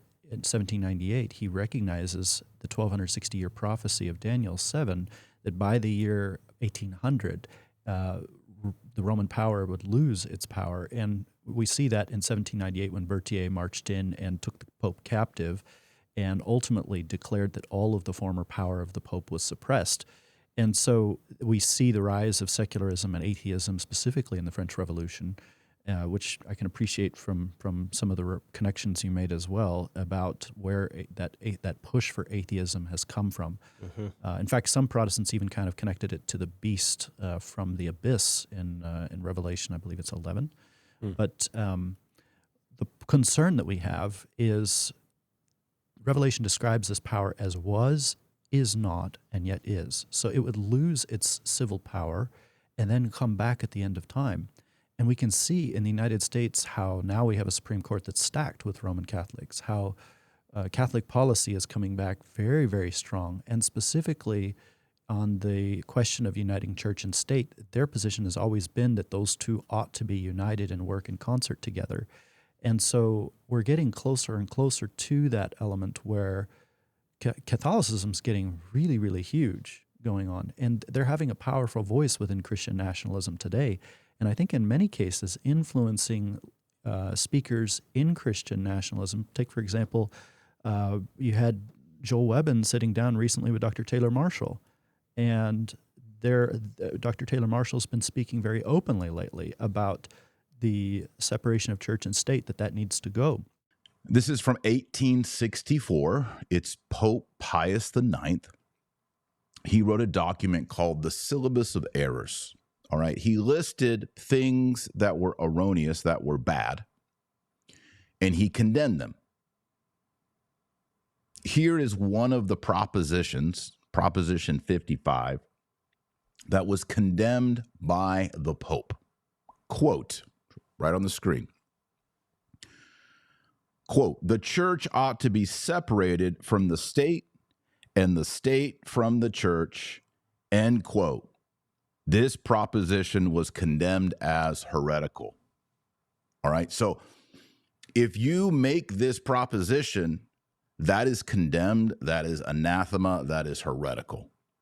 If you are a Catholic, you cannot say this, and I quote, the church ought to be separated from the state and the state from the church. What is Pope Pius IX teaching us? He's teaching us that there is a true integration of the church and of the state. So the church has the vocation, the call, and the graces to elevate the state. It can call the state to have a Catholic understanding of matrimony, of family, of adoption, of laws, of just war, of usury. And this is exactly what should happen. And in successful Catholic countries, Christian countries, historical, that is what happened. Were there abuses? Yes. Guess what? Humans and their concupiscence from original sin kicks in. People submit to evil. But the proper arrangement is the Catholic one, and that is an integration of church and state, state in its lane, church in its lane, but integrated.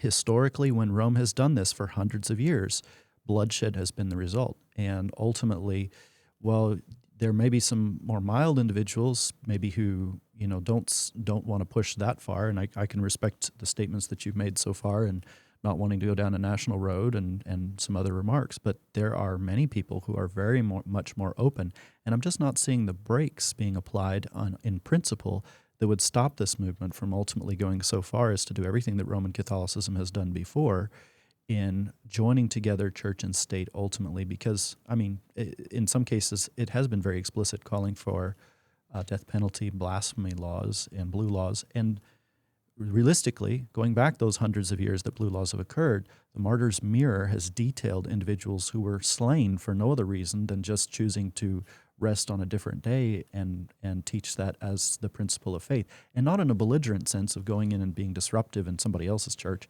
I don't think that's right to walk in uninvited to somebody's church and start yelling and creating a scene, but in the public square to go and preach, if that's not protected, isn't that ultimately an invasion of conscience as far as what God dictates we ought to say and do? Doesn't God's actions and how we worship him govern what we say and do as well? Yeah, I just point to the distinction again on that last point. I want to talk about Roman Catholicism in a second, but there is a distinction between an inward belief and then it being outwardly expressed.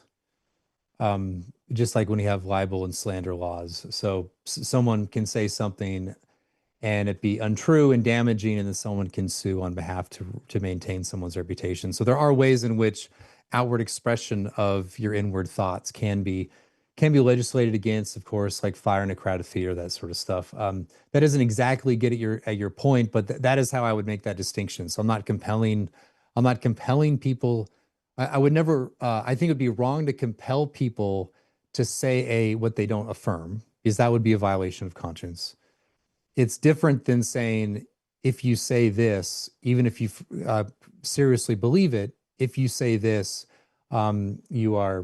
you can be punished, because of what you say can actually be damaging to the public. Like if you're if you're a government bureaucrat or in the State Department, and you truly believe, let's say it's the 1980s, that communism is the way, you can be punished for saying to that communist bureaucrat, hey, we're about to do this and you should go destroy the United States. So I'm just saying there's just like many ways in which you can suppress outward belief. But in terms of like Roman Catholicism, I think it's kind of overblown. I think Roman Catholicism is largely a mess worldwide, because you have very liberal faction, left-wing factions. The Pope tends to be a kind of even though he's an American, the popes tend to be sort of left-wing. And then the church in the United States is extremely weak. There's a lot of people who actually convert to evangelicalism out of the Roman church. But if you go online, you'll see many people in the Roman church that are very loud, and they have these views that you're saying that would be a closer integration of church and state. A big roadblock for them is Vatican II. Vatican II kind of restrains, in a way, it Protestantized the Roman Church. They were adamantly against religious liberty all up into the 20th century. Then all of a sudden they're for it. It sounds almost like Mormonism, right? They're for something, and all of a sudden they get a word. And I think so. There's a discontinuity there in the Roman Church. So there's just a lot of roadblocks for that. But there are a lot of loud people online, and I think they overhype the conversion rate of people converting to Rome. And in my interaction with a lot of converts, in a way, they are actually kind of old American Protestants. You could say they're kind of Gallican, a lot of them. Gallican meaning they want the church to be out of state affairs. And so I just don't, I know you guys have like this interpretation prophecy. I just don't see it in terms of the facts on the ground. And you mentioned Timon Klein. Timon actually thinks the state should be more over the church. So it's not church over state. And so he's not pro-Roman Catholic. So that arrangement of taking your kind of orders from the papacy or from Rome is nowhere within the Protestant Christian nationalist camp. And those who say it within Roman Catholicism have problems with their own documents. And there's a lot of resistance from kind of established Roman Catholics, particularly the cradle Catholics. So I'm just not seeing on the ground what you're saying. You can pull here and there to try to build a case, but I just don't see the actual influx of we're going to become the sort of Roman Catholic nation in submission to the papacy anytime soon. It's opposed to even America itself. Sorry, what? Sometimes allies can pull us where we don't want to go. Well, what's fascinating though is and I would even say like Doug Wilson and certainly Timon Klein and everyone that I know in the Christian nationalist realm tends to downplay the church regarding politics. I get criticized for that because I tend to think that the church should sort of stay in its lane a lot more than it does in politics. So, but even though the Roman Catholics Supreme Court, they're all just Anglo-Protestants, even if they're neither Anglo nor Protestant. So I'm just not too concerned by it all.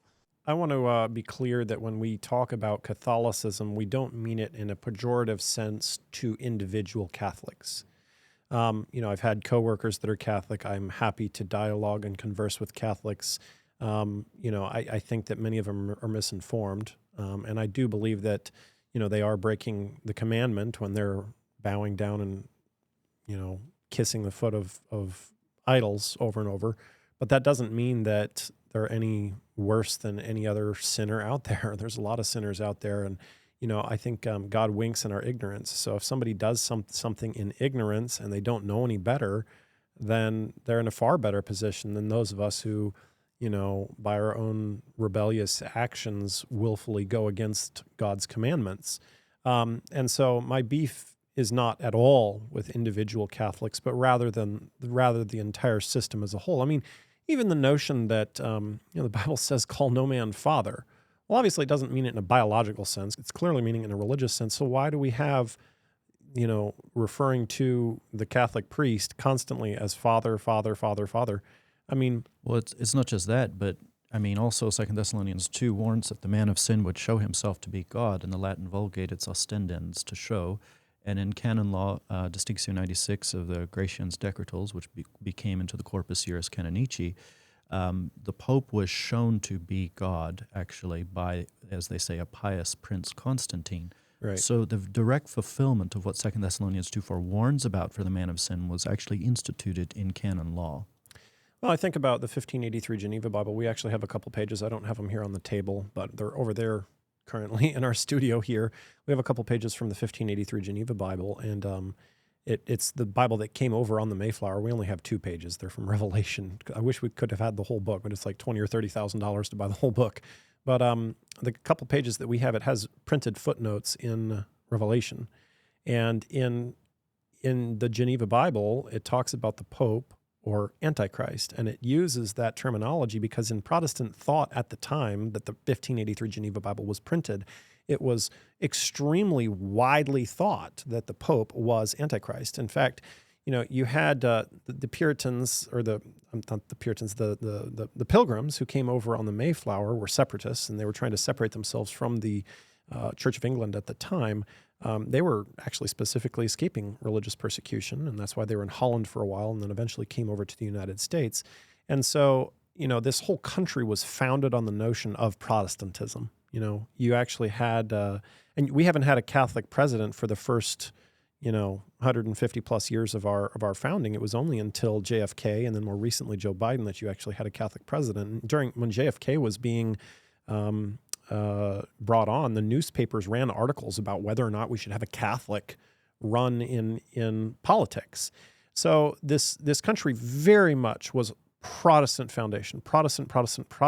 The Pope is Antichrist, very much Protestant foundation in its original documents. And I'm not using that necessarily as a proof that the Pope is Antichrist. I'm just saying that is the history of this country. But you look at some of the things that the papacy has stated, and that's one of the things that we actually specialize in here on this channel, is we actually go through and we have books from the 1500s, 1600s, 1700s, and on that detail the atrocities that were committed by Rome. And I think that when you look at those atrocities and you look at why the Protestant Reformation came about, it becomes a lot clearer that, I mean, you literally have one of our Sacrosancta Concilia series, which we have, again, in this studio. This is a quote from there. It says, "Take care so that the sheepfold may be one. It is now divided into parts. Take care at last that we lose not that salvation, that life and breath which thou hast given us. For thou art our shepherd, thou art our physician, thou art our governor, thou art our husbandman, thou art finally another God on earth." I mean, that is the very definition of blasphemy, is to call the Pope God, Deus in terris. And so when we see that, I mean, it perfectly fits the description of what we see in Daniel and in Revelation. And it's not like some newfangled artifice that Seventh-day Adventists came up with. This is classic Protestant thought. This isn't Adventist thought. This is like historic, classic Protestant thought. It's not like some newfangled idea. I mean, and it's backed up in history books. And to piggyback, off your points, Alex, and you had kind of mentioned earlier Vatican II, if you had a system that realized that they couldn't compel people by force, is it possible that they got together and decided, well, how about we introduce this ecumenical movement to bring people in? Instead of spice, we'll use sugar. Yeah. And we'll bring them in under that umbrella. I mean, I know you mentioned that in your mind the papacy is weak, and I think you were talking about the church in America specifically, but do you not at least, and I'm appealing to your logical side here, Do you not find it at least odd that you have all these members of Church of State or heads of state, regardless of whether they're Protestant or Catholic? You have businessmen. I remember when Elon Musk, for example, went to see the Pope and he brought his children. Do you not find it odd that all of these people that are very powerful, whether they be in business or politics, go to the Vatican and interact with the Pope? I mean, the way I see the Pope, because I'm not Catholic, is that the Pope is a foreign monarch. And so, but he's a foreign monarch who is adored by at least some of the Roman Catholics in this country. And so as a political act, you give honor to that man as a foreign monarch who has, I mean, it makes sense to do that, considering how many Roman Catholics are in the country, and I think that's all it really is in the end. I mean, certainly Trump doesn't care too much about religion, except for his means to get elected, and many other politicians are like that too. So, I think that's the best explanation. It's not based on a recognition of any sort of divine status that the papacy has. But I mean, I would agree that in principle, the papacy can be horribly destructive, as it was for many centuries, and this is the reason why the Protestants of old thought of him as the Antichrist, and that's because he would be able to compel local princes or principalities on threat of excommunication and removal of property, all sorts of things, compel them to persecute those who dissented from Rome or the Protestants. And even when the monarch seemed, or the prince seemed willing to have a toleration, the papacy would go in hard by means of the Jesuits in the 17th century to try to rid those places of anything that'd be non-papal. And even many writers within the Roman Catholic writers in the 17th century would say this is the one true Church of Christ, and any sort of dissent means that you're out. You're not in the true Church of Christ. There can only be one church in this place. And so for this reason, religious liberty cannot be organic to Roman Catholicism, because they claim to be the one visible true Church of Christ.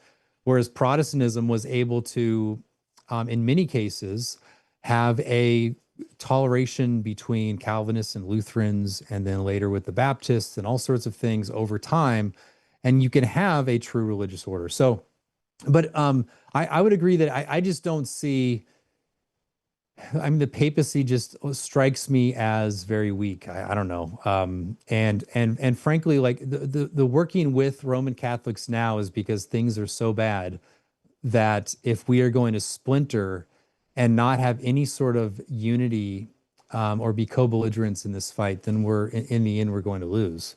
I mean, we often joke about how we're united now, but later we'll fight over, between Rome and Protestantism. And that's, hopefully, like, if we get to that point, that's good. Because that means we've succeeded in a lot of ways. Yeah, I think one of the differences between us is, like, I approach politics from a non-eschatological or apocalyptic sense, and where you guys seem to read it from that lens.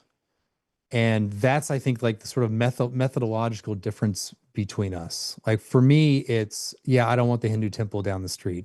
And if you're Roman Catholic and you want to fight that, I'm going to join arms with you to do that. Like, that's just the way I think about politics.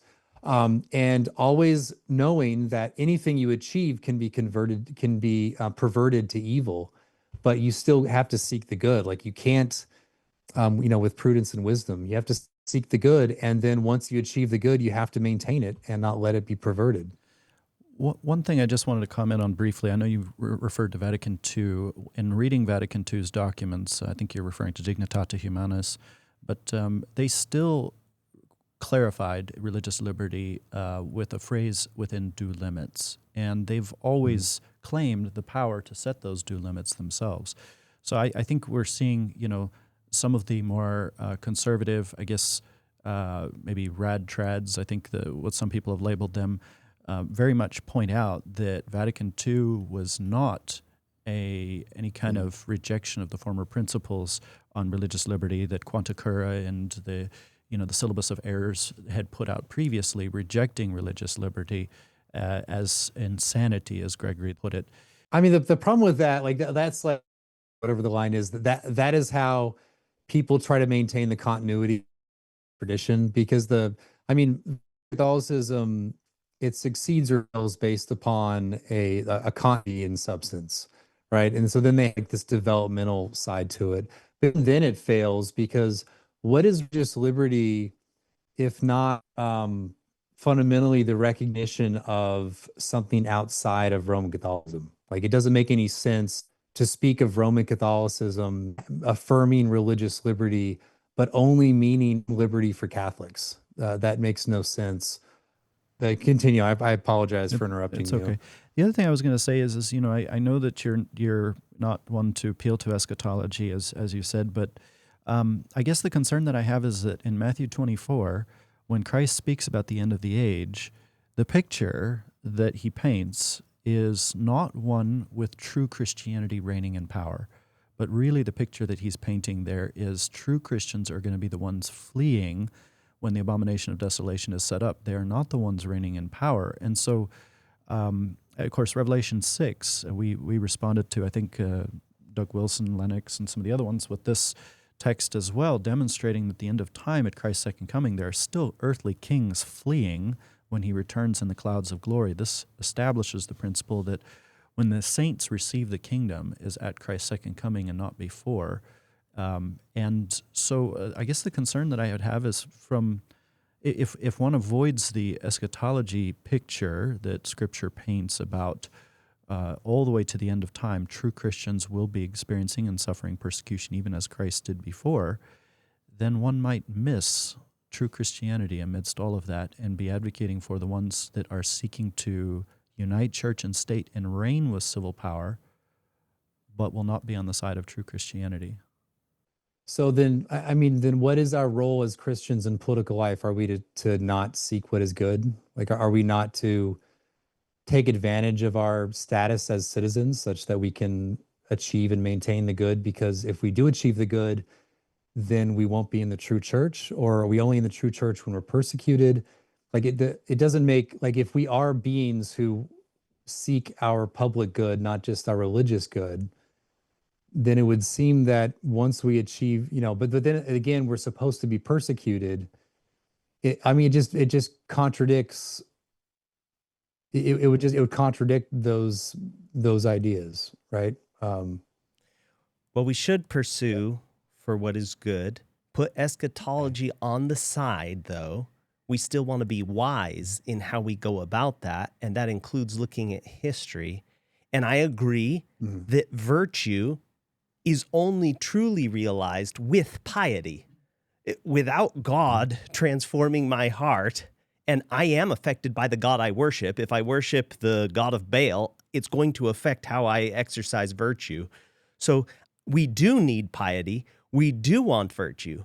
But history has demonstrated over and over and over again across every nation state that's ever been on this planet that when the state attempts to help the church in trying to get this virtue to happen, it ends up corrupting the church. And actually, we don't get the very virtue that we seek. And it was for this realization that this country decided to put a hedge against the government and keep them out of trying to induce piety so that piety could actually flourish. Our founding, the founding culture of this country did want piety, but it actually believed that that piety was best advantaged by creating the conditions of free speech and openness that people could proclaim the gospel and let the word do the work. Yeah, that is the case. At least that's what Madison believed. Most founders did not entirely believe what you said, but yeah, Madison, Jefferson did affirm that which is what I would call the minority position of the founding. Most founders actually believed in some kind of promotion of religion via the state, including George Washington, John Adams, Roger Sherman. I just go down the list. But yeah, historically, in the end, established churches have have eventually failed. But they did succeed when they were succeeding. And I think we also have to look at our times now. So we're considering, in politics is a matter of like alternatives, right? We can choose this arrangement or that arrangement. If we look at our setup now, what has been the consequence of having no establishment? What has been the consequence of having a strict, like in the sense, having the state completely separated from religion and from the church? And now, if we interpret it what we have now, then it would seem that that secularist arrangement is actually destructive. So which alternative do we want? What do we of course, we learn from history. We can learn that a strict establishment like the Church of England had in the 16th, 17th centuries ended up having a lot of dissent. We can also learn from our own founding period that had soft establishments where people were free to exercise their religion, but there was funding for religion in, the hinterland and, like the hills and stuff where people couldn't afford it.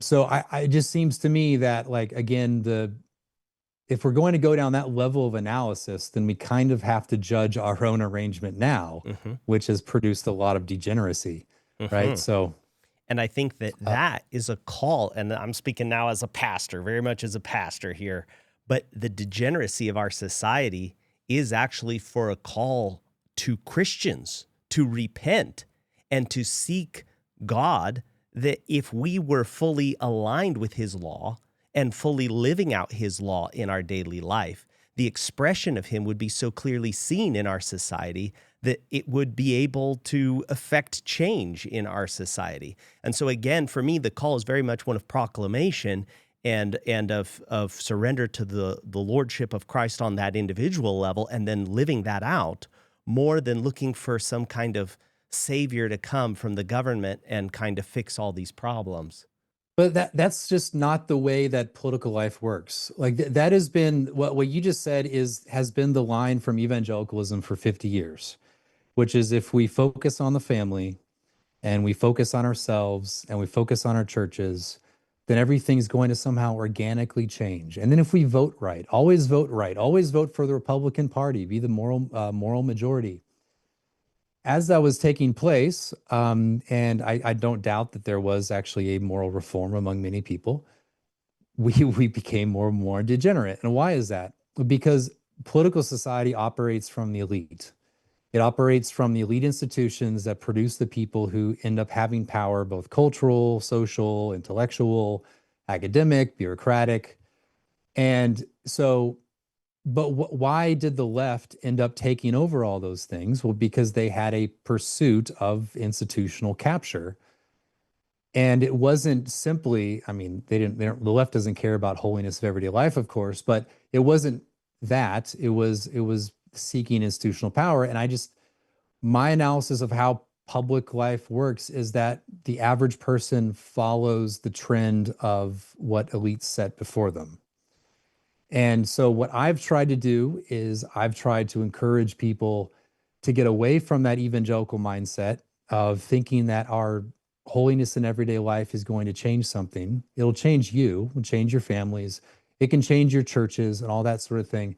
But in the end, it's only like a prerequisite for something else that has to happen, which is the pursuit of institutional power.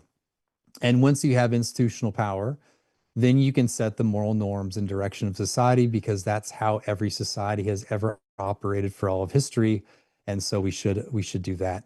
And so when I say Christian nationalism, I don't mean fall back into that evangelical everyday life thing, or not only that, but it should be the pursuit of the actual levers of power in the real world, which is elite institutional levers of power. So, you had commentary about the founders of this country and, James Madison and all the rest. I think of Benjamin Franklin. He says, when a religion is good, I conceive that it will support itself. And when it cannot support itself, and God does not take care to support, so that its professors are obliged to call for the help of the civil power, 'tis a sign, I apprehend, of it being a bad one.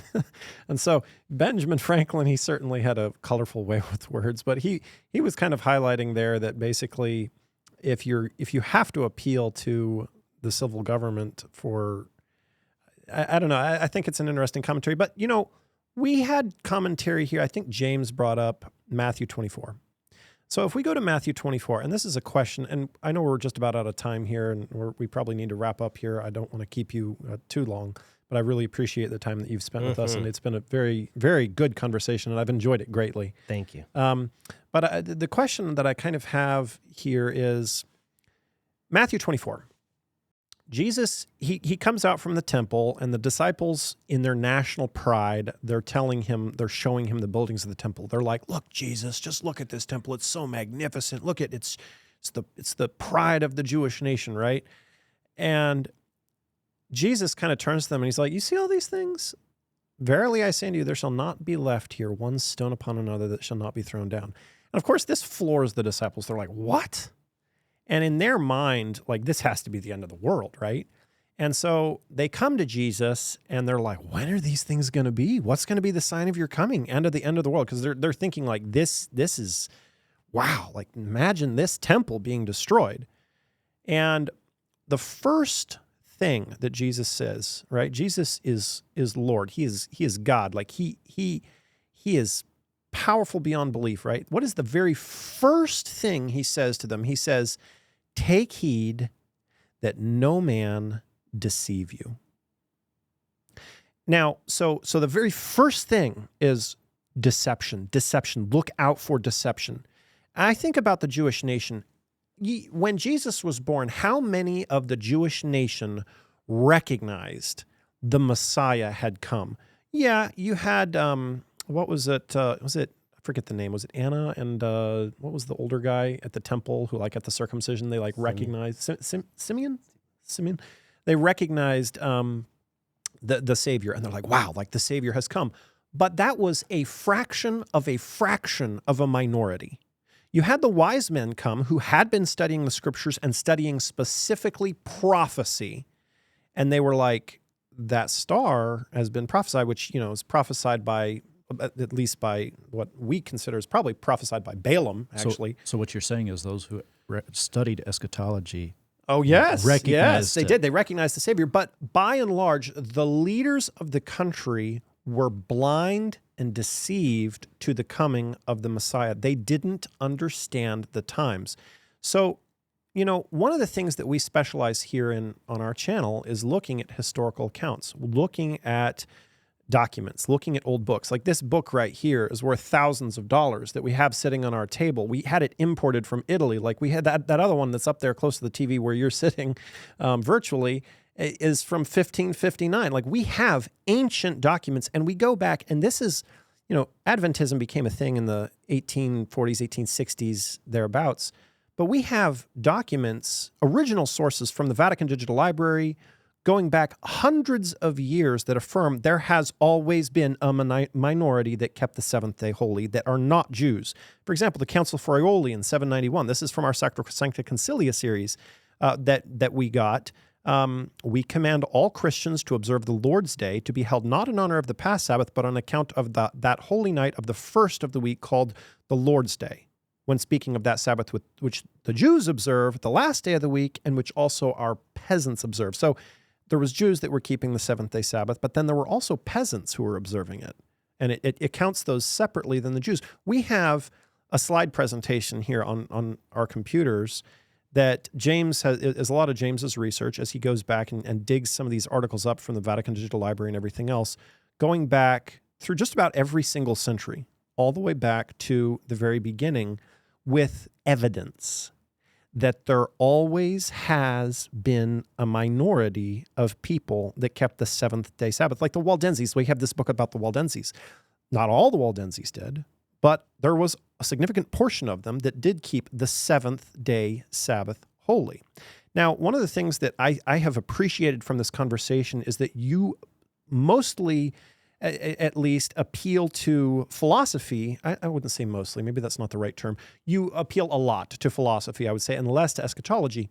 So when I see all this proof, when I see all of these slides that we've looked up and we've researched, and we've got these catechisms that talk about how they changed it from Saturday to Sunday, and you have Daniel 7:25 saying that that this power is going to seek to change times and laws, and then they literally say that they did it, okay?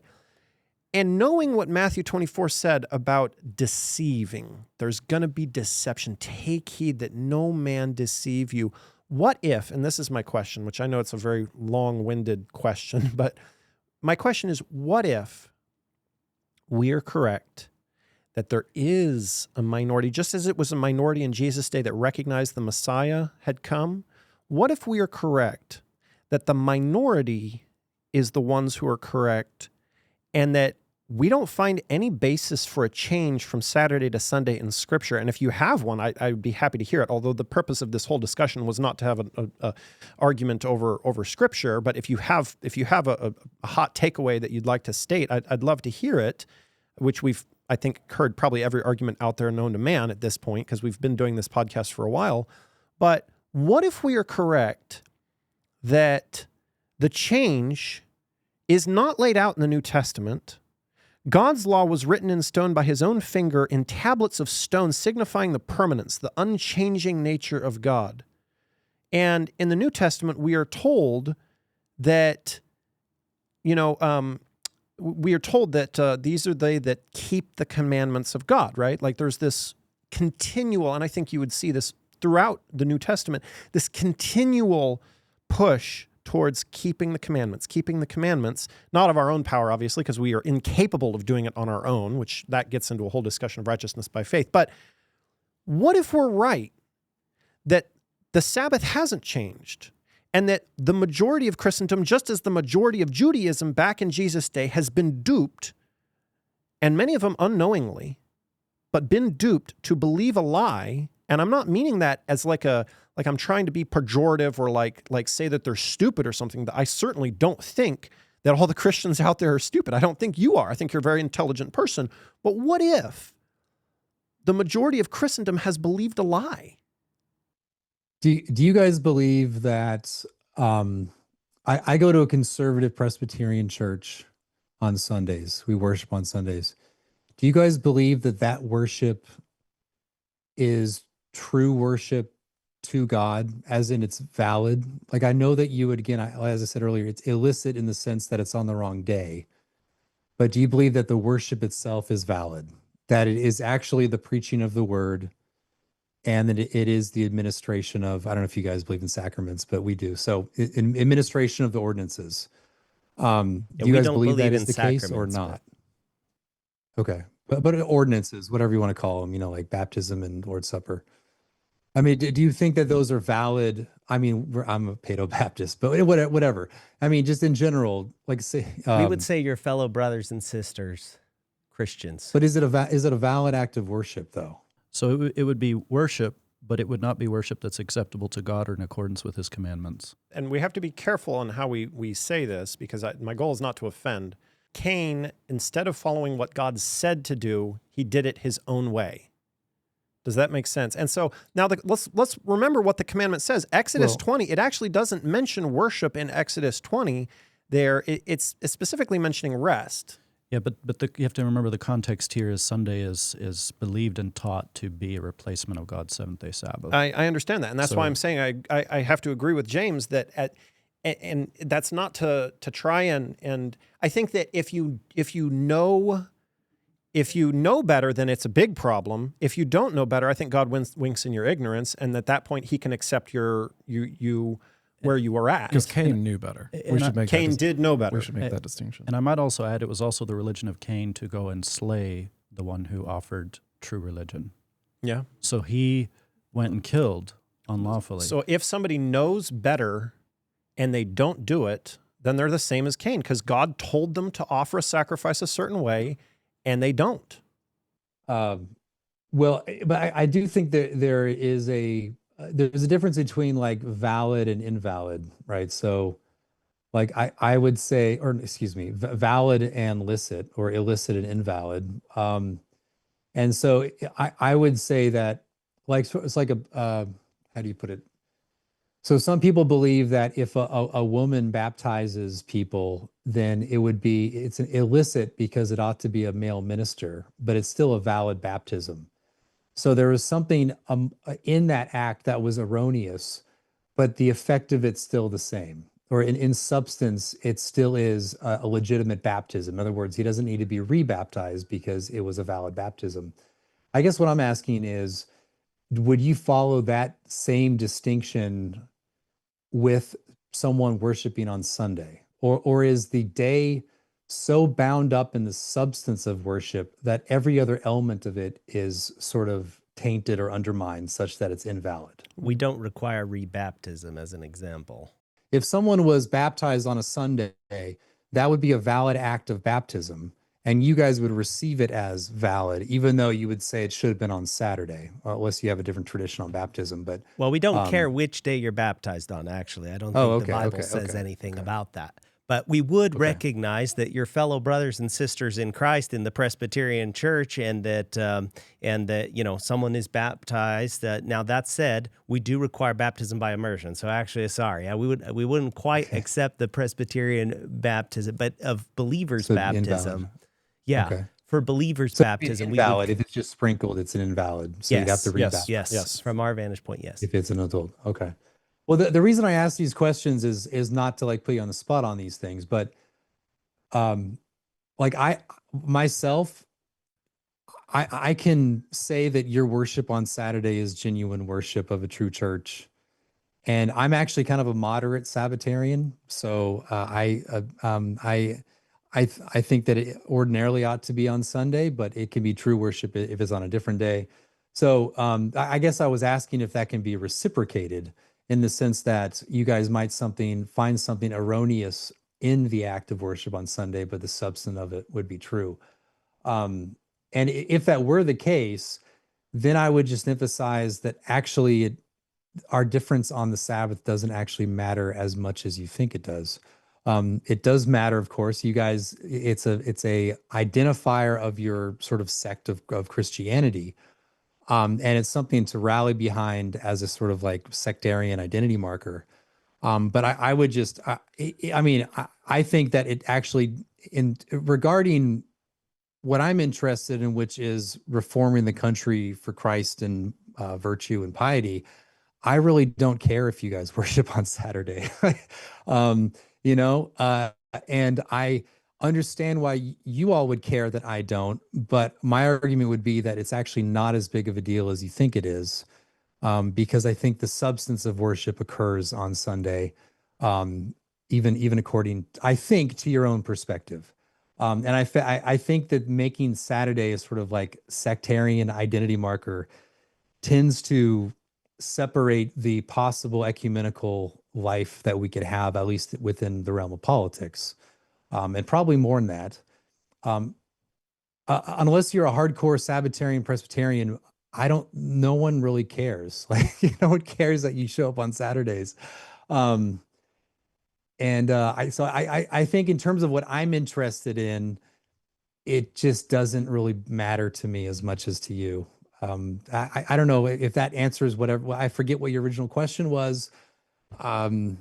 I just don't want degenerates in my country. I don't want Hindu temples. Like, it really just comes down to that, to be honest with you. We believe it does matter to God.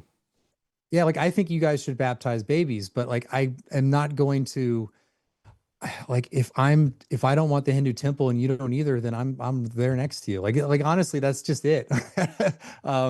And that's why I don't really care about eschatology or the apocalypticism. But going back to your observation about piety and virtue, we do believe that God cares about, that we care more about what he wants than what we want, that we would like to worship him according to the way he wants to be worshiped more than how we want to worship him.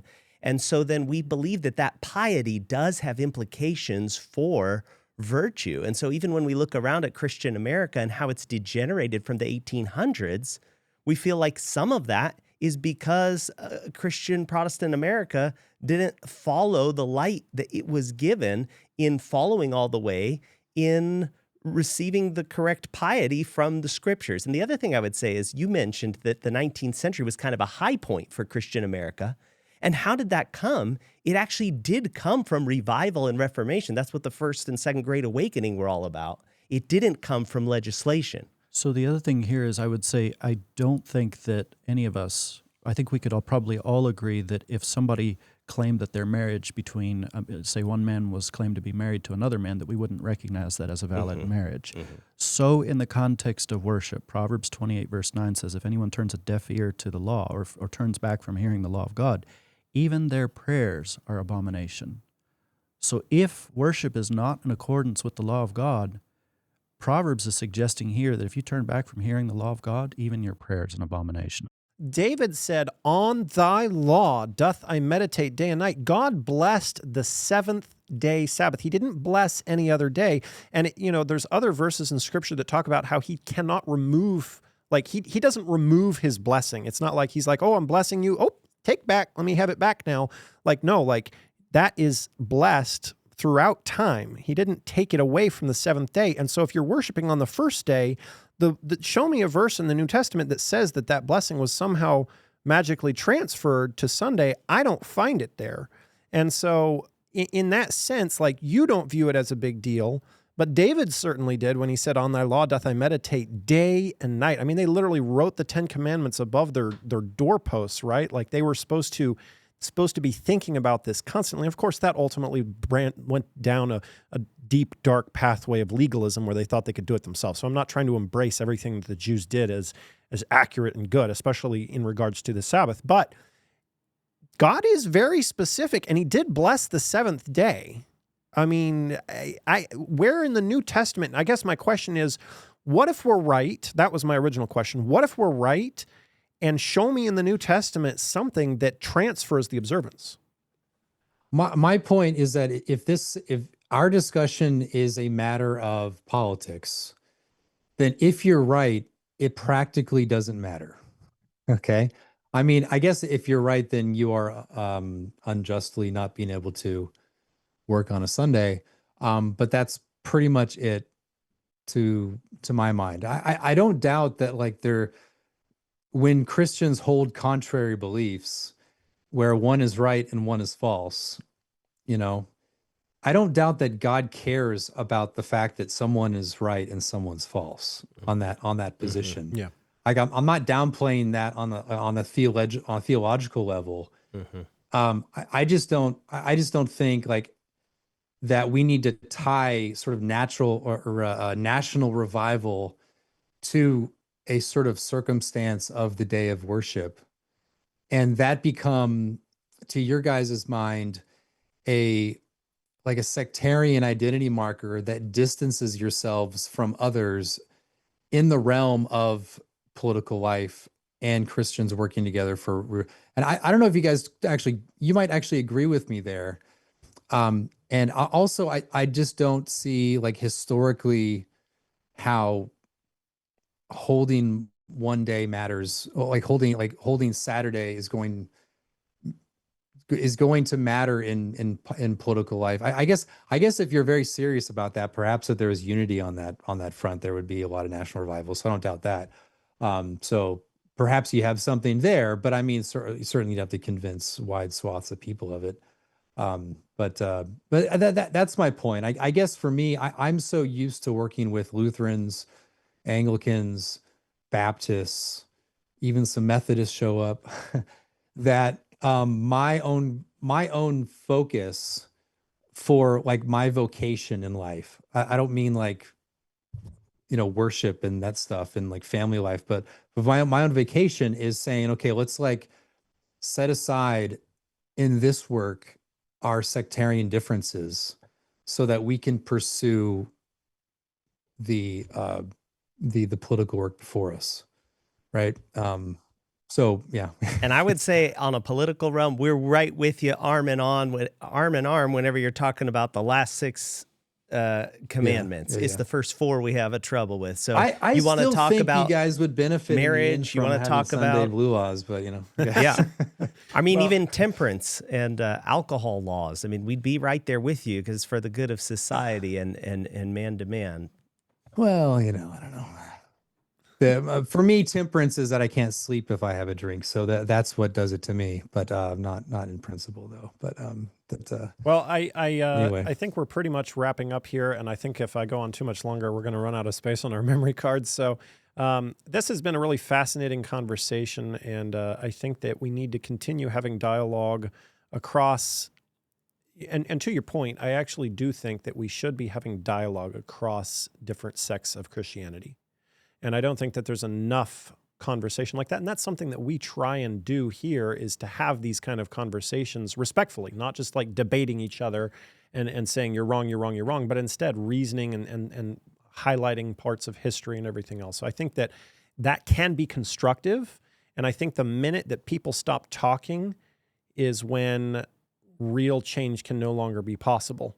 And I do appreciate what you said about how we do need to be more vocal about some of the evils that we see in society, and we do need to be out there voting that certain of those horrendous things that we see happening do not occur. And I think that is for each of us, and I'm not talking about voting for specific political leaders, I'm talking about policy, voting for policy that is going to make actual real change. And I think that that's something that we can agree on. But we're running out of time.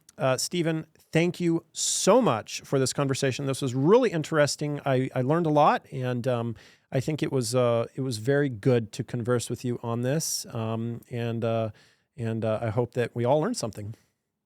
Yeah, thank you for having me on. This was great. All right. Well, very good. Yeah, I appreciate the civility of it. It was very very much of a back and forth, and I think there's actually a lot more, unity there. I guess in a quantitative sense, perhaps than people might realize. Thank you guys so much for joining us for this special episode here on Heritage and Hope. Don't forget to like, share, and subscribe to this YouTube channel so you can stay up to date, because we have a lot of exciting videos coming soon. God bless.